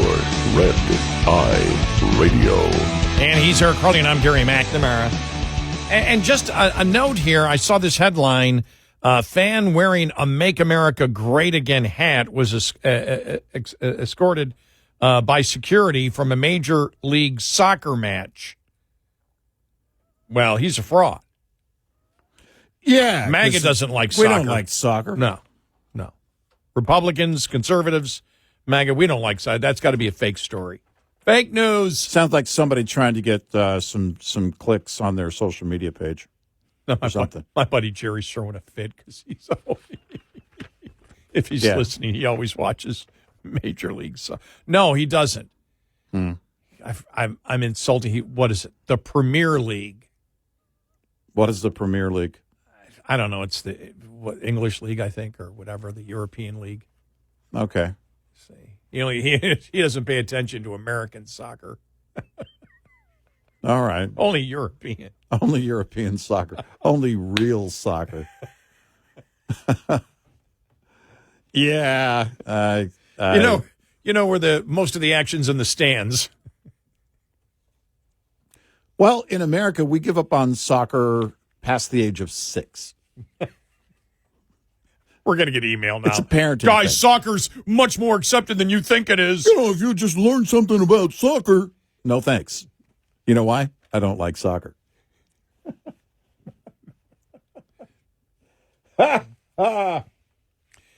If I wanted to go, if I wanted to participate or be a spectator of a sport where you go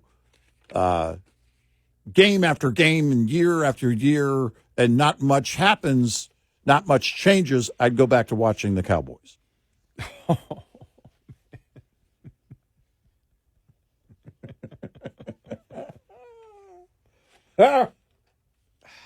This is going to be our year. Is it? Is it really? Gonna be our year. Bills, Super Bowl this year. Woohoo! Okay. Good for you. Yeah. Are you sure? No. Yeah. Well, no. I saw a headline the other day. I mean, it's it's not. There's nothing, certainly nothing joyous about this, but the number of injuries during training camp. I'm like, oof, that's not good. Yeah, everybody's getting hurt on the Bills. Yeah. I don't know who they got left. Right. As long as they got Allen. Well, as long as he's playing, they'll be okay. Yeah. All right, some other news out there. The View co-host, Alyssa Farrah Griffin, described former Vice President Kamala Harris's interview with Stephen Colbert as a microcosm of everything that's wrong with the Democratic Party after the party lost in 2024. I was just struck by, I'm going to try not to be too harsh on this. The interview felt like a microcosm of everything that's wrong with Democrats post-election. I'm going to CBS, and this sort of trying to make a point that they fired Stephen Colbert, which many on the left have called an attack on democracy, a man who was making $20 million a year, someone I hold in high esteem, but the economics of his show were not working, Griffin said during an appearance on CNN's Table for Five. On Saturday, CBS announced in July that they would be ending Colbert's late-night show at the end of the next broadcast season, citing financial reasons. However, Colbert's liberal allies believe the cancellation was political, as it came days after he criticized CBS's parent company, Paramount, for settling with President Donald Trump. I like the relationship, as we talked about last week, that Harris blew $1 billion. And yeah. Well, I love what... And he was losing $40 million. Right, exactly. It's... who was it that had the comment on that? And I think we quoted it on the show last week. But that's a great microcosm of what's going on, really, on the left. And it's I love it that on one hand you had the left going, well, the ratings aren't because it's political, and then he gets fired. Well, that's political. Is it political or not? They just lose their minds on this whole thing. Oh, it was Jonathan Turley that had made the comparison. I forget the exact quote, but it's I think it's a great snapshot of where the left is and freaking out about everything. And the Colbert thing, I don't know if you want to call it small, but here it is. Here's Jonathan Turley from last week when they announced, when it came out that she's going to be on, Kamala was going to be on the show. Colbert's having Harris next as a guest on his show. The host who lost $40 million a year interviewing the candidate who burned through over $1 billion in losing the last election. It's like Bernie Madoff interviewing George Santos on not being appreciated. I think the thing that it even drove Harry Enton at CNN, I think it drove him nuts. He said, I can't possibly believe that someone who was an attorney general for a good period of time, a United Senator for a good period of time, and then vice president for 4 years, and then ran for president, all of a sudden believes that the best way to solve it is from being outside the system. Oh, please, not a chance on God's green earth that that's necessarily the case, reacting to her remarks. What's probably going on is she saw what the polling numbers were, perhaps for her running for the governor of California. Well, she probably realized she's completely clueless. Look, she's not, you and I were just talking about people on the left, Jasmine Crockett, and if you look at, for example, I'll say I'll throw in Cory Booker. I'll throw in Adam Schiff. I'll throw in Nancy Pelosi. I'll throw in Harris here. They're not very smart people. No, they're not. And I did see something the other day where someone said the Democratic Party has become a place where you can be not a very smart person and just go in and throw out rhetoric and throw out sayings. And that's all that's needed. You don't need to accomplish anything. You don't need to have a coherent mindset. All you have to do is scream and yell and pretend to be a victim, and you're in. And if you get into politics and you get to the federal level, your life is set for a significant period of time. Yeah. But you don't actually do anything. Right. Remember when AOC was doing that bounce thing that she did? Like she was a preacher or something when she was. Oh, the bounce. Oh, yeah. Yes. It's like, what are you doing?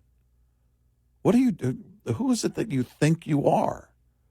They get caught up in themselves. It really is today about building their own social media profile. Especially for the Jasmine Crockett's, the AOCs. That's all they're worried about. Remember, AOC said, this goes back, a year and a half, 2 years ago. She wasn't sure how long she would stay in the House because it's too much chaos. It's too slow to get things done. It was designed that way. But beyond that, it was indicative. That was one indicator that she's only in it to build her own profile. She just wants to be a celebrity. The same thing with Jasmine Crockett. They just want to be known. They're not looking to work for people. Now, in that, they are looking to be deemed a hero.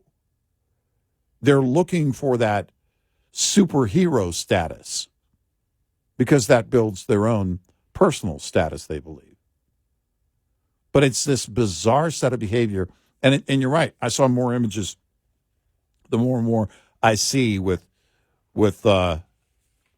Cory Booker and that stupid fake anger thing he did on the floor the other day.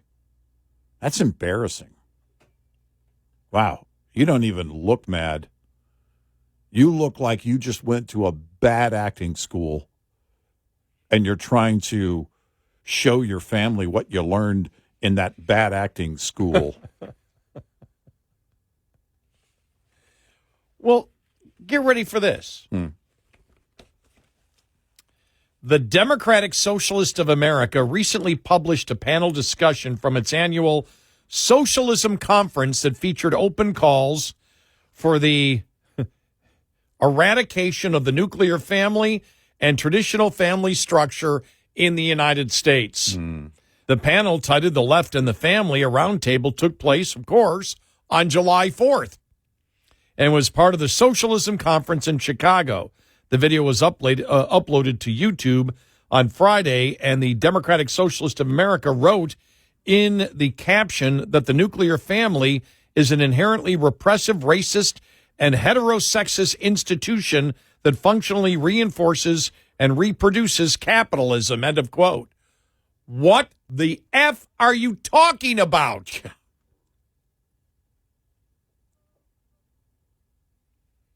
That's insane. This is a kind of thing. So as I was saying, when Mamdani said, I'm a democratic socialist, not a communist. Oh, so a democratic socialist with this kind of mentality is actually worse than a communist. Then. Right, yeah. Now, we do believe he's eventually going to come out and say that he's a democratic communist. Yeah. Because labels don't matter anymore. Step. Right? Exactly. That's the next logical step. Right. Dismantling the inherently repressive and racist nuclear family.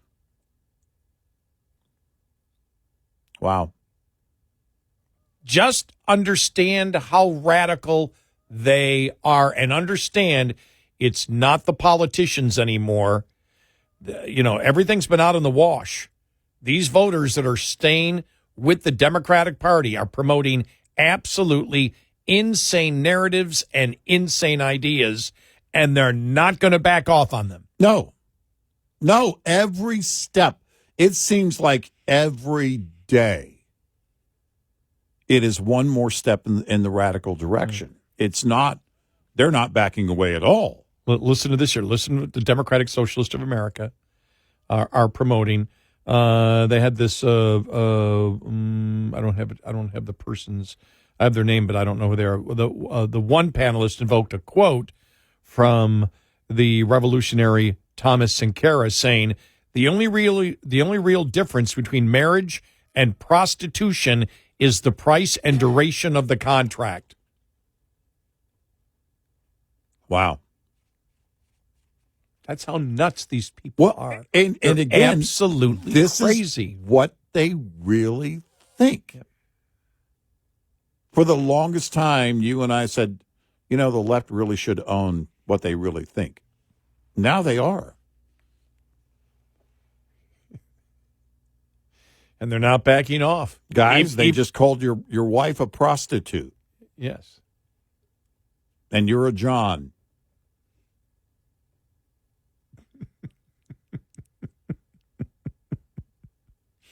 The average person hears his stuff and they go, what the hell are you talking about? Shut up. Right.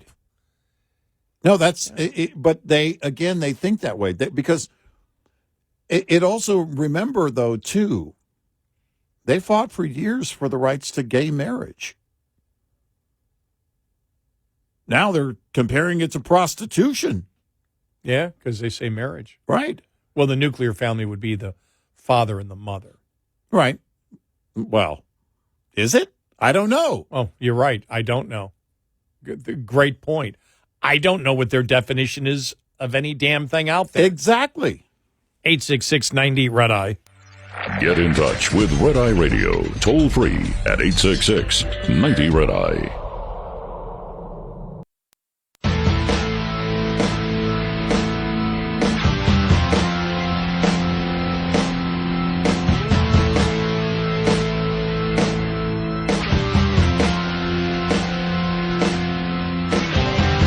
And he is Eric Harley, and I'm Gary McNamara. Welcome and good morning. Thanks for being here. Coming up on the top of the hour. Latest polling on what people think, what Americans think about the whole Russia collusion thing. Are Americans interested in it? Is it simply something that Republicans are interested in, or are independents? We'll have the latest Rasmussen poll on that. Some interesting numbers. The one thing is, once you get past... If you're someone, for example, let's say you have TDS. Yeah. Once you get past that and actually say, well, what did they say happened? When you start and you go through what we know about it, as I've said before, when I've told people years after it happened, they looked at me like I was crazy. Right. Like this has got to be the biggest conspiracy theory. Things like this could never happen. When you realize it really happened, it really is an incredible story.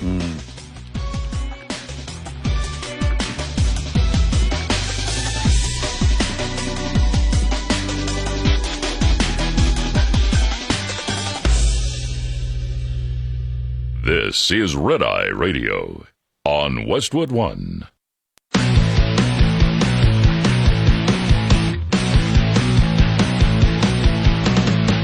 Now, it's Red Eye Radio. Gary McNamara and Eric Harley talk about everything from politics to social issues and news of the day. Whether you're up late or you're just starting your day, welcome to the show. From the Uniden America Studios, this is Red Eye Radio.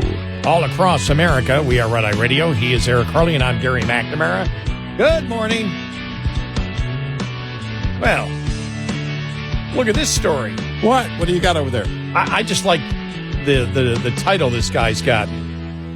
This came out yesterday from the political section of the Wall Street Journal. Not just New York City, the Mamdani of Minneapolis Okay. is now out there. Fractures deepen between the left's establishment and the rising socialist wing. The energy in the party is now with the progressives and they don't mean the left's establishment. They mean the Democratic Socialist, which may be worse than Democratic Communist. First came Gerrymandering, an avowed socialist with scant executive experience, who in June shocked the Democratic mainstream when he captured its primary for New York City mayor. Now the rise of Omar Fatah, the so-called Mamdani of Minneapolis, running for mayor there, is lending credence to the notion of a widening rift between the party's centrist establishment and a progressive wing that has an insane wing that has been energized by its opposition to Israel's war in Gaza and demands for affordable housing. The 35-year-old Fatah, like Mamdani, represents a youthful break with the past and a rejection of the business-friendly. They don't want business-friendly. They don't want business. They reject the business-friendly central ethos that many Democrats have long believed was essential for the party to win national elections. For example, with Fatah and Mamdani, there is no abundance narrative anymore. Yeah, exactly. That's been coming from Democrats lately. Well, we got to preach abundance. We have abundance. We can't be taking away everything from people. We can't be making it more expensive. We're doing the opposite of abundance. Abundance is what gets you there. Letting people know that they can get more. Yeah, that's a key thing to get. right. And it's like no, the new wing, no, you need less. If I'm elected president of the United States, I'll make your life a lot damn harder, a lot more expensive, and we'll be monitoring you wherever you go. How long before they just outright put it out there, this is the sacrifice that you, the average person, needs to make? Now, you may say to yourself, well, that would be ludicrous. That would be political suicide. You wouldn't want to do that. But they're putting out there these crazy ideas that aren't hard to dissect. This democratic socialist movement, this is, again, very clear to most people. How long before, listen, this is what you must sacrifice for the greater good of everyone? Well, who's buying into the left crap now is Bill Burr. I saw him the other day making a statement. I mean, all these billionaires out there, and there are people that are starving. Can't they live on $900 million? Why do they even need $900 million? Right. He was serious about it. Right. Like, well, why do you need $1 million, Bill? Right. Why do you need $1 million? Your neighbor doesn't have $1 million. Well, but they make it, again, the fallacy in that statement is if they're sitting around in a room and the money, they're basically bathing in the money. There's a finite amount of money. Right. And that the money isn't where the money is needed in a capitalist society, which is investment. Right. And in stock. That's what they have. They can only buy so much. When you've got $100 billion, your house, everything Elon Musk, if you took his investments out of there, what he actually owns, his net worth might be $10. He sleeps in an empty shipping container, not one that's been built into a house even. But the point is, his wealth is invested.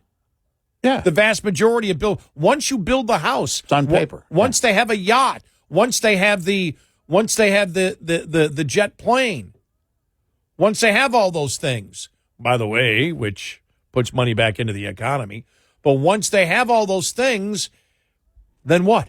Everything else is investment. And a huge tax bill every year to the federal government.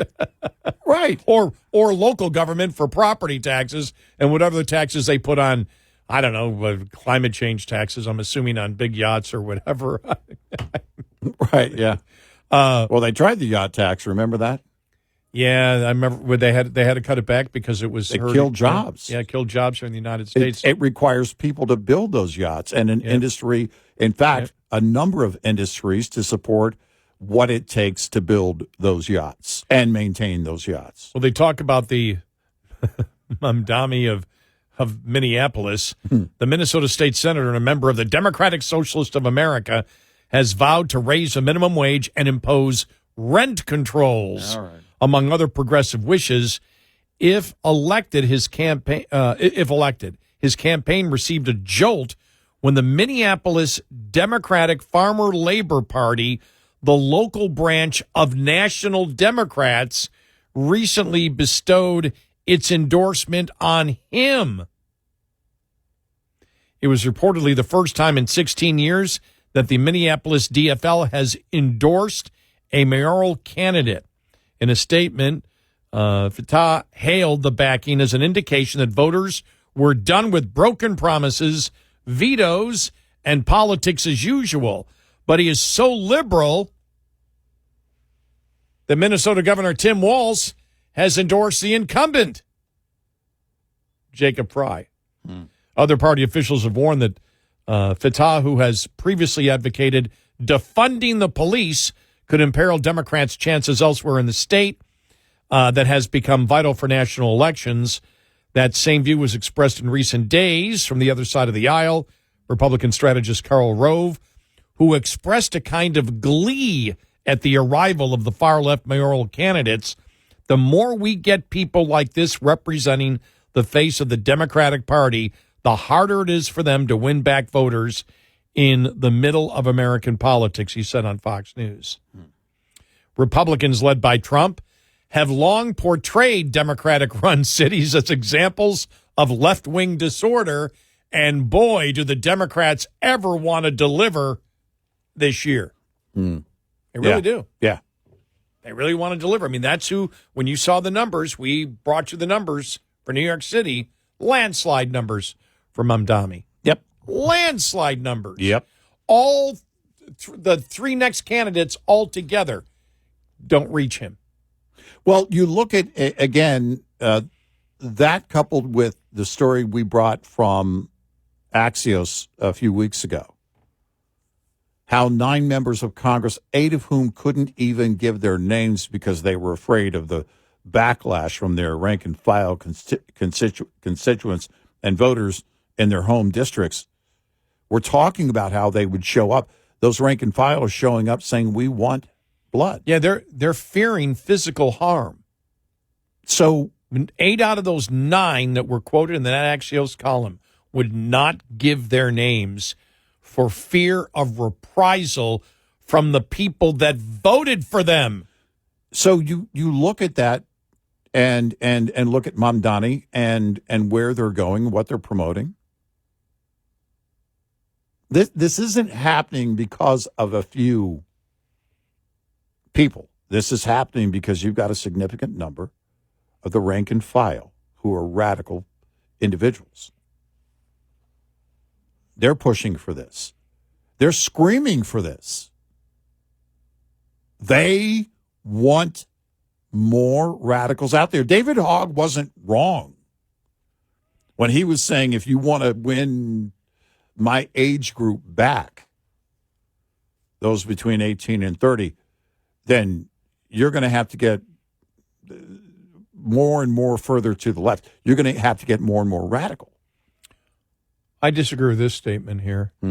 Kansas Governor Laura Kelly, chair of the Democratic Governors Association, said more moderate Democrats like herself have to remind voters that the Socialists are a significant minority in the party, but still a minority. I disagree. No, I disagree with that. The needle moves with the radicals. Yeah. Period. Yeah. I would you can find some places probably where a plurality of Democrats may in a more maybe in a Midwestern state. Well, but you go to both coasts, and it's where you go where really Democrats are. And yeah, exactly. The populations right. are. Exactly. And all I have to say is the radical transgender movement. And I forgot who said it a couple of weeks ago. They said if somebody believes that, anything else that they believe is tainted in my mind because it is so illogical to believe that a man can become a woman. There's no type of critical thinking skills. There's no science that's thrown on it. It's almost, and the funny thing is, it's some of those same people that will criticize religion who come up with the most complete idiotic analysis of things that are well documented in science. Mm-hmm. But yeah, I would disagree with her there. I think that the Democrats that are left, they're supporting. Look, understand that class warfare is a part of socialism and communism, and you cannot get more. I don't know of anything more class warfare since slavery than identity politics of the Democratic Party. Oh yeah, which is judging people by groups and not individuals. That's a mainstay of socialism and communism, class warfare. Oh, yeah. We care about the worker, the worker, the worker, the worker. Right. Anybody who, be wary, over the last 200 years, anybody who told you that they cared about the worker and a society was based on that type of rhetoric is a society you would not want to live in. Right. And I'm a former worker. Well, all I've done is radio, so I can't claim that. But that's who they are. That's, again,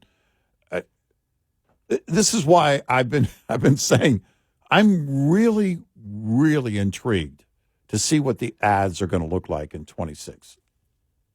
Oh, for the Democrats. I've seen some already. The Democratic ad out there, it's got to be a PAC pounding line about Medicaid.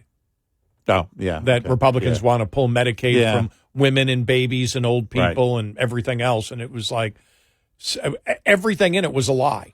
Complete lie across the board. Okay. But they're going to do. And the other one was, if I see it one more time, and you've seen it, John Cornyn voted with Trump 99.9% of the time. Yeah. Those ads seem to be running every 5 seconds. Yeah, I see the digital ads. It's like, look, there's plenty of us on the right that have concerns with John Cornyn. But I don't think there's another message in those ads except I'm with Trump. Yeah, right. For the Cornyn ads. Right. And you rely on the TDS being the motivator. And the question is, not in that one. Is that all? Well, no, you don't want the TDS isn't the motivator. The motivator is you're supporting Trump because this is for the primary, right? For Cornyn, right? And so it's the fact that people believe if the left is looking at their motivation is he's with Trump, and he admits it. I'm with Trump. I'm with Trump. I'm with Trump. So yeah. It's a primary ad to convince Republicans I am with Trump. Okay, I was thinking it was a Democrat ad. No, that's why. By the way, that's why I clicked off of it every time.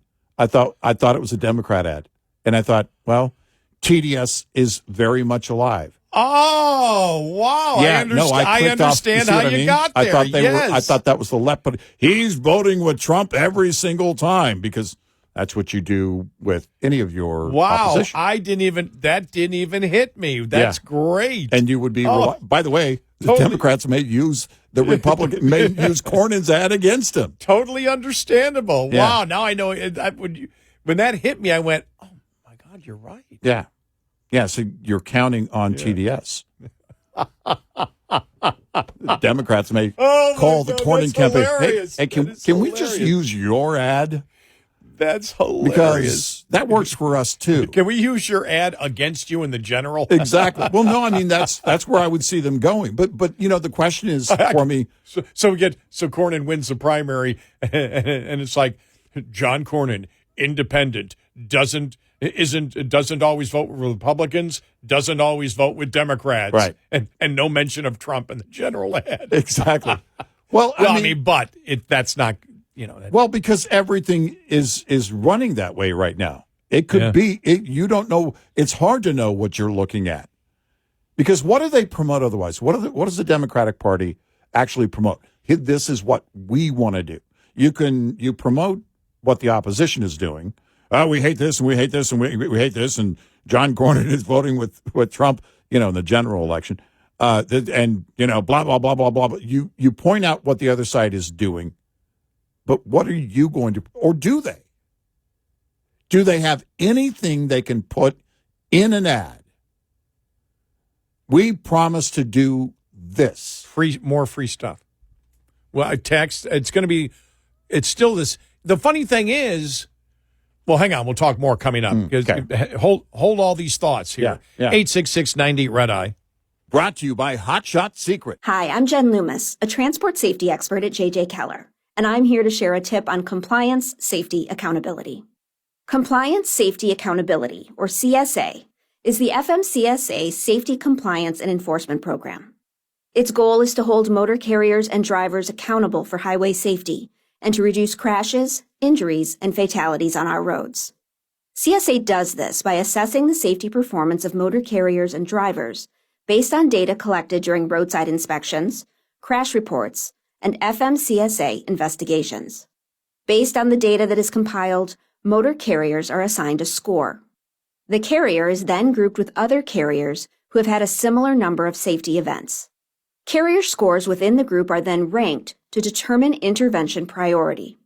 Low scores are better, so carriers with the highest scores are those that are most likely to be targeted for intervention by the FMCSA. Interventions range in severity and may include warning letters, roadside, off-site, or on-site inspections, civil penalties, or operation out-of-service orders. This tip was brought to you by J.J. Keller and Associates. Visit us at jjkeller.com. We'll be right back with more Red Eye Radio with Eric Harley and Gary McNamara.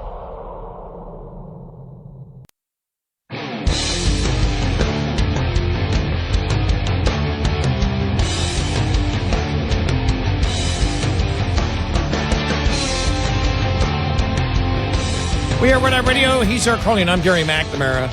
Yeah, the one thing is when they talk about this debate going on between the liberals and the so-called progressives now, they're calling the socialists and commies the progressives. No, the socialist, the liberal socialist versus the commie pinkos and communists. Yeah. They're still promoting the same thing. What are they promoting? Rent control, higher minimum wage, all the things that Democrats have traditionally supported, and all the insane things they're trying to bury a little bit. Right. Even though I think Mamdani will probably go back to, I saw last week where, social workers instead of police officers, social workers. Yeah, go that way. Go ahead. But the problem is with these cities, you put these mayors in. Something like New York City, they've gone so liberal. You're going to have people that move out, and you already talked about. You talked about it on the air the other day. We've talked about it on the air and off the air about the amount of money moving out of places like New York, Illinois, and California to more red states. Yep.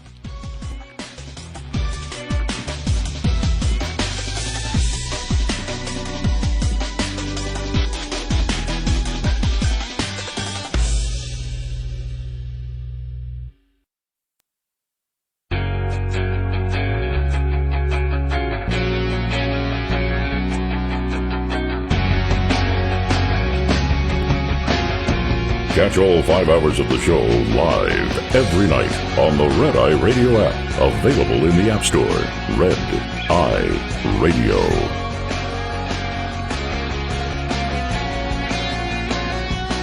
We are Red Eye Radio. He is Eric Harley, and I'm Gary McNamara. Well, and by the way, download our Red Eye Radio app today and all that cool other stuff, and you can listen whenever you want. All right, just talking about the Minneapolis Mamdani and and those two elections are going to they're going to be highlighted. They're going to be talked about a lot. You're going to see a ton of it on the internet. I don't know how the networks will carry it. The networks may want to move away from that. I don't know.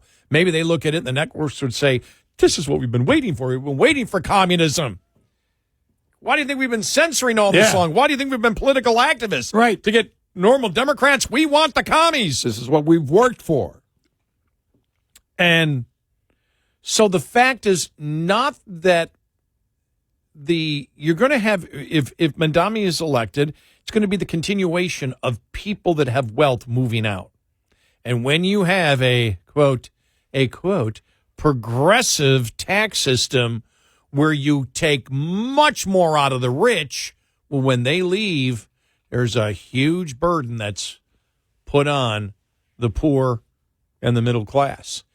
And the problem is when you win a mayor's race, you still have to deliver services economically.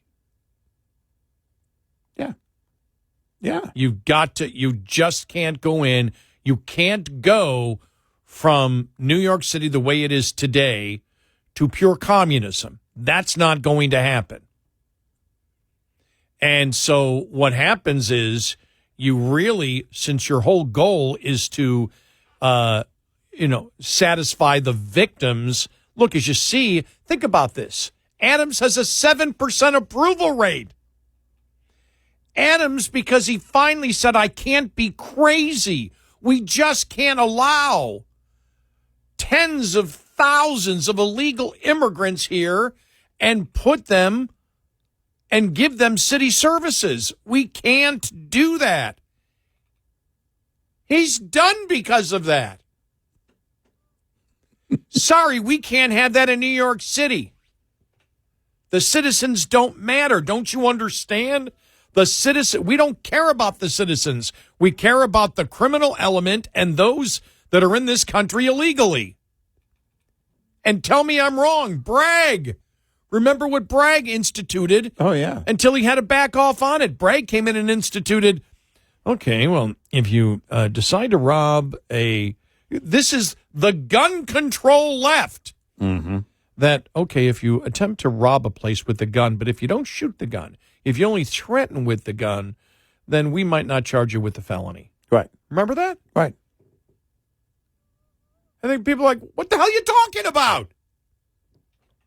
Well, I mean, but every single time they go further and further and further, and then they get kickback. But you still have to deliver the services. You know, you look at the subway, you look at stuff like that, other crime. You look at the shoplifting, vandalism. Those are all things that also impact people. Mm-hmm. But do they actually think that Mamdani, who believes in defunding the police, or the Minneapolis Mamdani, who believes in defunding the police and putting social workers out there? Well, we only want social workers for, maybe domestic calls. Yeah. Well, you know something? Over this weekend, I don't know what happened, but I was doing a lot of housework inside, and I have never watched as many Datelines and 48 Hours as I ended up watching this weekend. There are a lot of people that murder each other over domestic issues. Yeah. What the heck? I was like, I didn't hear about this case. I never knew about this case. Mm-hmm. Oh, my gosh. She did what? What? He did what? But that whole thing that really came to the forefront in 2020. Mm-hmm. Well, we should have social workers instead of cops. These people are nuts, but you can only get away with so much when you have to tax the people directly who live where you live. Democrats, liberals love the federal government. They love the federal government because the federal government doesn't have to pay for what they do right now. They can borrow it from future generations. It's the same reason why liberals want socialized health care on the federal level. Because even in the most liberal states, they can't get it passed if they've got to pay for it now. And that's the problem with liberalism. They don't live in reality. They live in some make-believe world. Yep. And we saw that with Vermont. We saw that with Colorado. We saw that with California. They all wanted to put in. their own socialized healthcare system. Failed everywhere. Why? Because they would have been forced to pay for it as they use it. Yep. And they couldn't do it, which is why they want to do it at the federal level. But if they keep going into these local races and not performing, that actually hurts the Democratic Party over the long term. Yeah, sure. You know, AOC, great. She can preach her craziness. Her constituents don't care. She doesn't deliver directly to them. And whatever it is, apparently isn't important to them. Jasmine Crockett can rant, rave like a lunatic. It doesn't matter. She's on the federal level. She can talk about everything being supplied to the people for free. Mm-hmm. Why? Because we've accepted that taxing our children and grandchildren for what we want today is a good thing. Yeah. Tax them. That's a good thing if we tax future generations. Same thing with all the other crazies on the federal level. Yep. They don't have to pay for it. They don't have to have their constituents pay for it. They can throw it on the burden that we put on our children and grandchildren. Wow, what a great society we are. What a great caring society we are. Let's put what we want now on our children, our grandchildren, and our great-grandchildren. Why? Because we are morally better than you. Mm-hmm. That's the society we live in today. Yep. And that's liberalism today. And that's a lot of populism today. It's no problem. No, it's no problem. No, it's no problem. You guys are over-exaggerating it. As long as we don't have to pay for it and someone else pays for it down the road, we don't care. Everything's fine then. Yep. You guys need to shut up. Well, again, you know, they do that by, of course, demonizing success, capitalism. You mentioned Bill Burr going after billionaires. Oh, stupid. Just an idiot. Shows you what an idiot he is. He's a multimillionaire. So, okay, well, then there shouldn't be millionaires. Let me put it this way. Sometimes he's great. That was an idiot opinion by him. Yes. An idiot opinion. And it's this thought of, you know, creating this jealousy, basically, and people who are successful. And they really don't stop at billionaires. Now, Bernie does. Well, because Bernie is now a millionaire. Right. He is a reason. And he used to say millionaires and billionaires. Now he only says billionaires. Right. And with the way things are going, you know, eventually they'll say, okay, multi-billionaires. Anything over $2 billion. Multi-billionaires. Because everyone knows a billion's not going to get you much. But it's creating that jealousy and envy.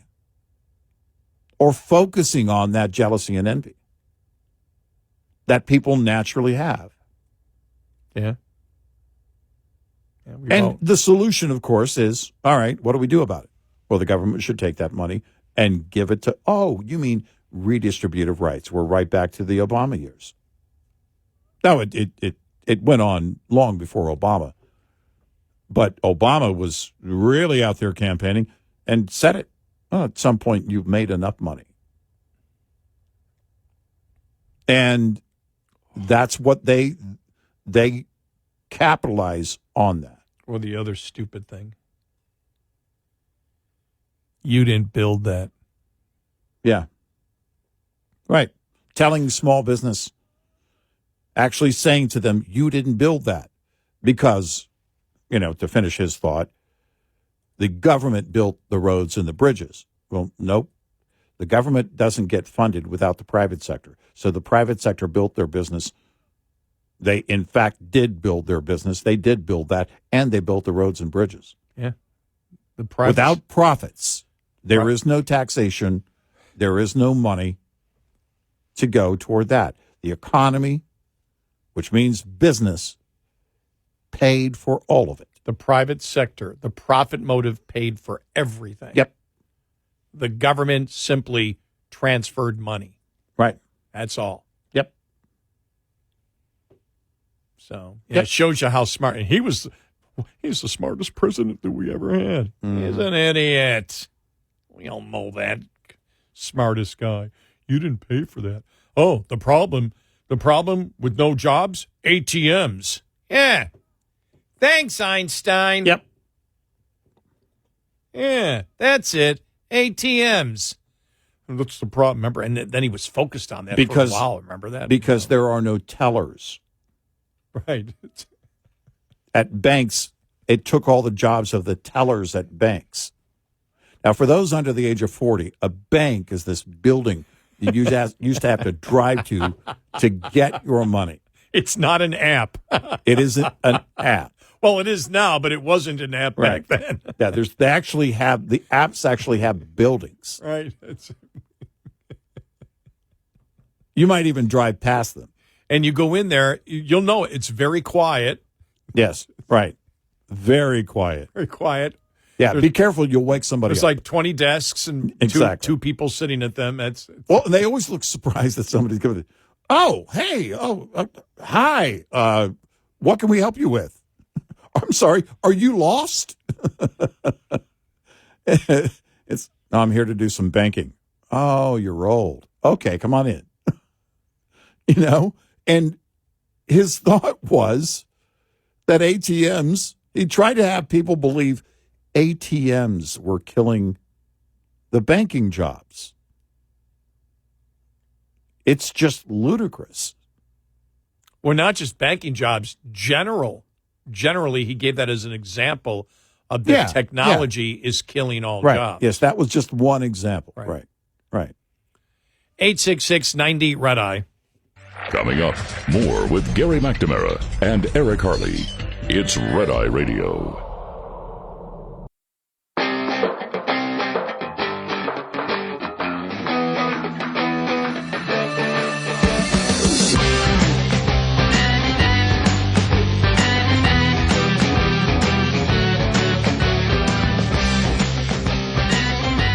We are Red Eye Radio. He is Eric Harley, and I'm Gary McNamara. Download our Red Eye Radio app now because our show ends in an hour. And when our show ends, it becomes our podcast. So if you couldn't catch the entire show or you just wish to catch more, you're like, well, I wake up and I don't get to hear enough. Well, then download our Red Eye Radio app today, and you can listen when you want, when and where you want. Not just when, but where. It's free. Yeah. And if for some reason you can't listen to one of our great radio stations, which is the preferred way, while the show is actually live, we stream all 5 hours live on our Red Eye Radio app. Mm-hmm. So do it today. Coming up, following the top of the hour, California EV sales continued. I love this headline. California EV sales continue to lag as Gavin Newsom fights to save EV mandate. Well, Tesla's the most popular, isn't it? Yeah. That's a problem, isn't it? Exactly. There's a conundrum there. Plus, some real good polling. Some real good polling out there on Russia collusion. Wow. Mm-hmm. We hadn't mentioned Russia collusion yet tonight. Yeah. And where that's going. But what the public thinks about it, and I think this is really interesting because there might be that perception because Democrats, 60% of it is? Yeah, 60%, right? Yeah, 60% of Democrats still believe that Trump colluded with the Russians. Mm-hmm. They believe that still, even though it's been completely debunked. Matt Taibbi was going after the people that were. Mm-hmm. Matt Taibbi was going after the folks who were saying, well, there's really nothing here. There's nothing here. There's nothing here. There's nothing here. Mm-hmm. And he's just shaking his head going, God, there's going to continue on that narrative because it indicts them, especially the people in the media. Right. They have to leave it alone. They can't touch it. But you can't hide it. And the poll shows, we'll have the specifics of it, that there's great interest in it. Yeah. Great interest. Mm-hmm. And people want those that were in it held accountable. However that will be, they want them held accountable. By what percentage? We'll have that coming up following the top of the hour.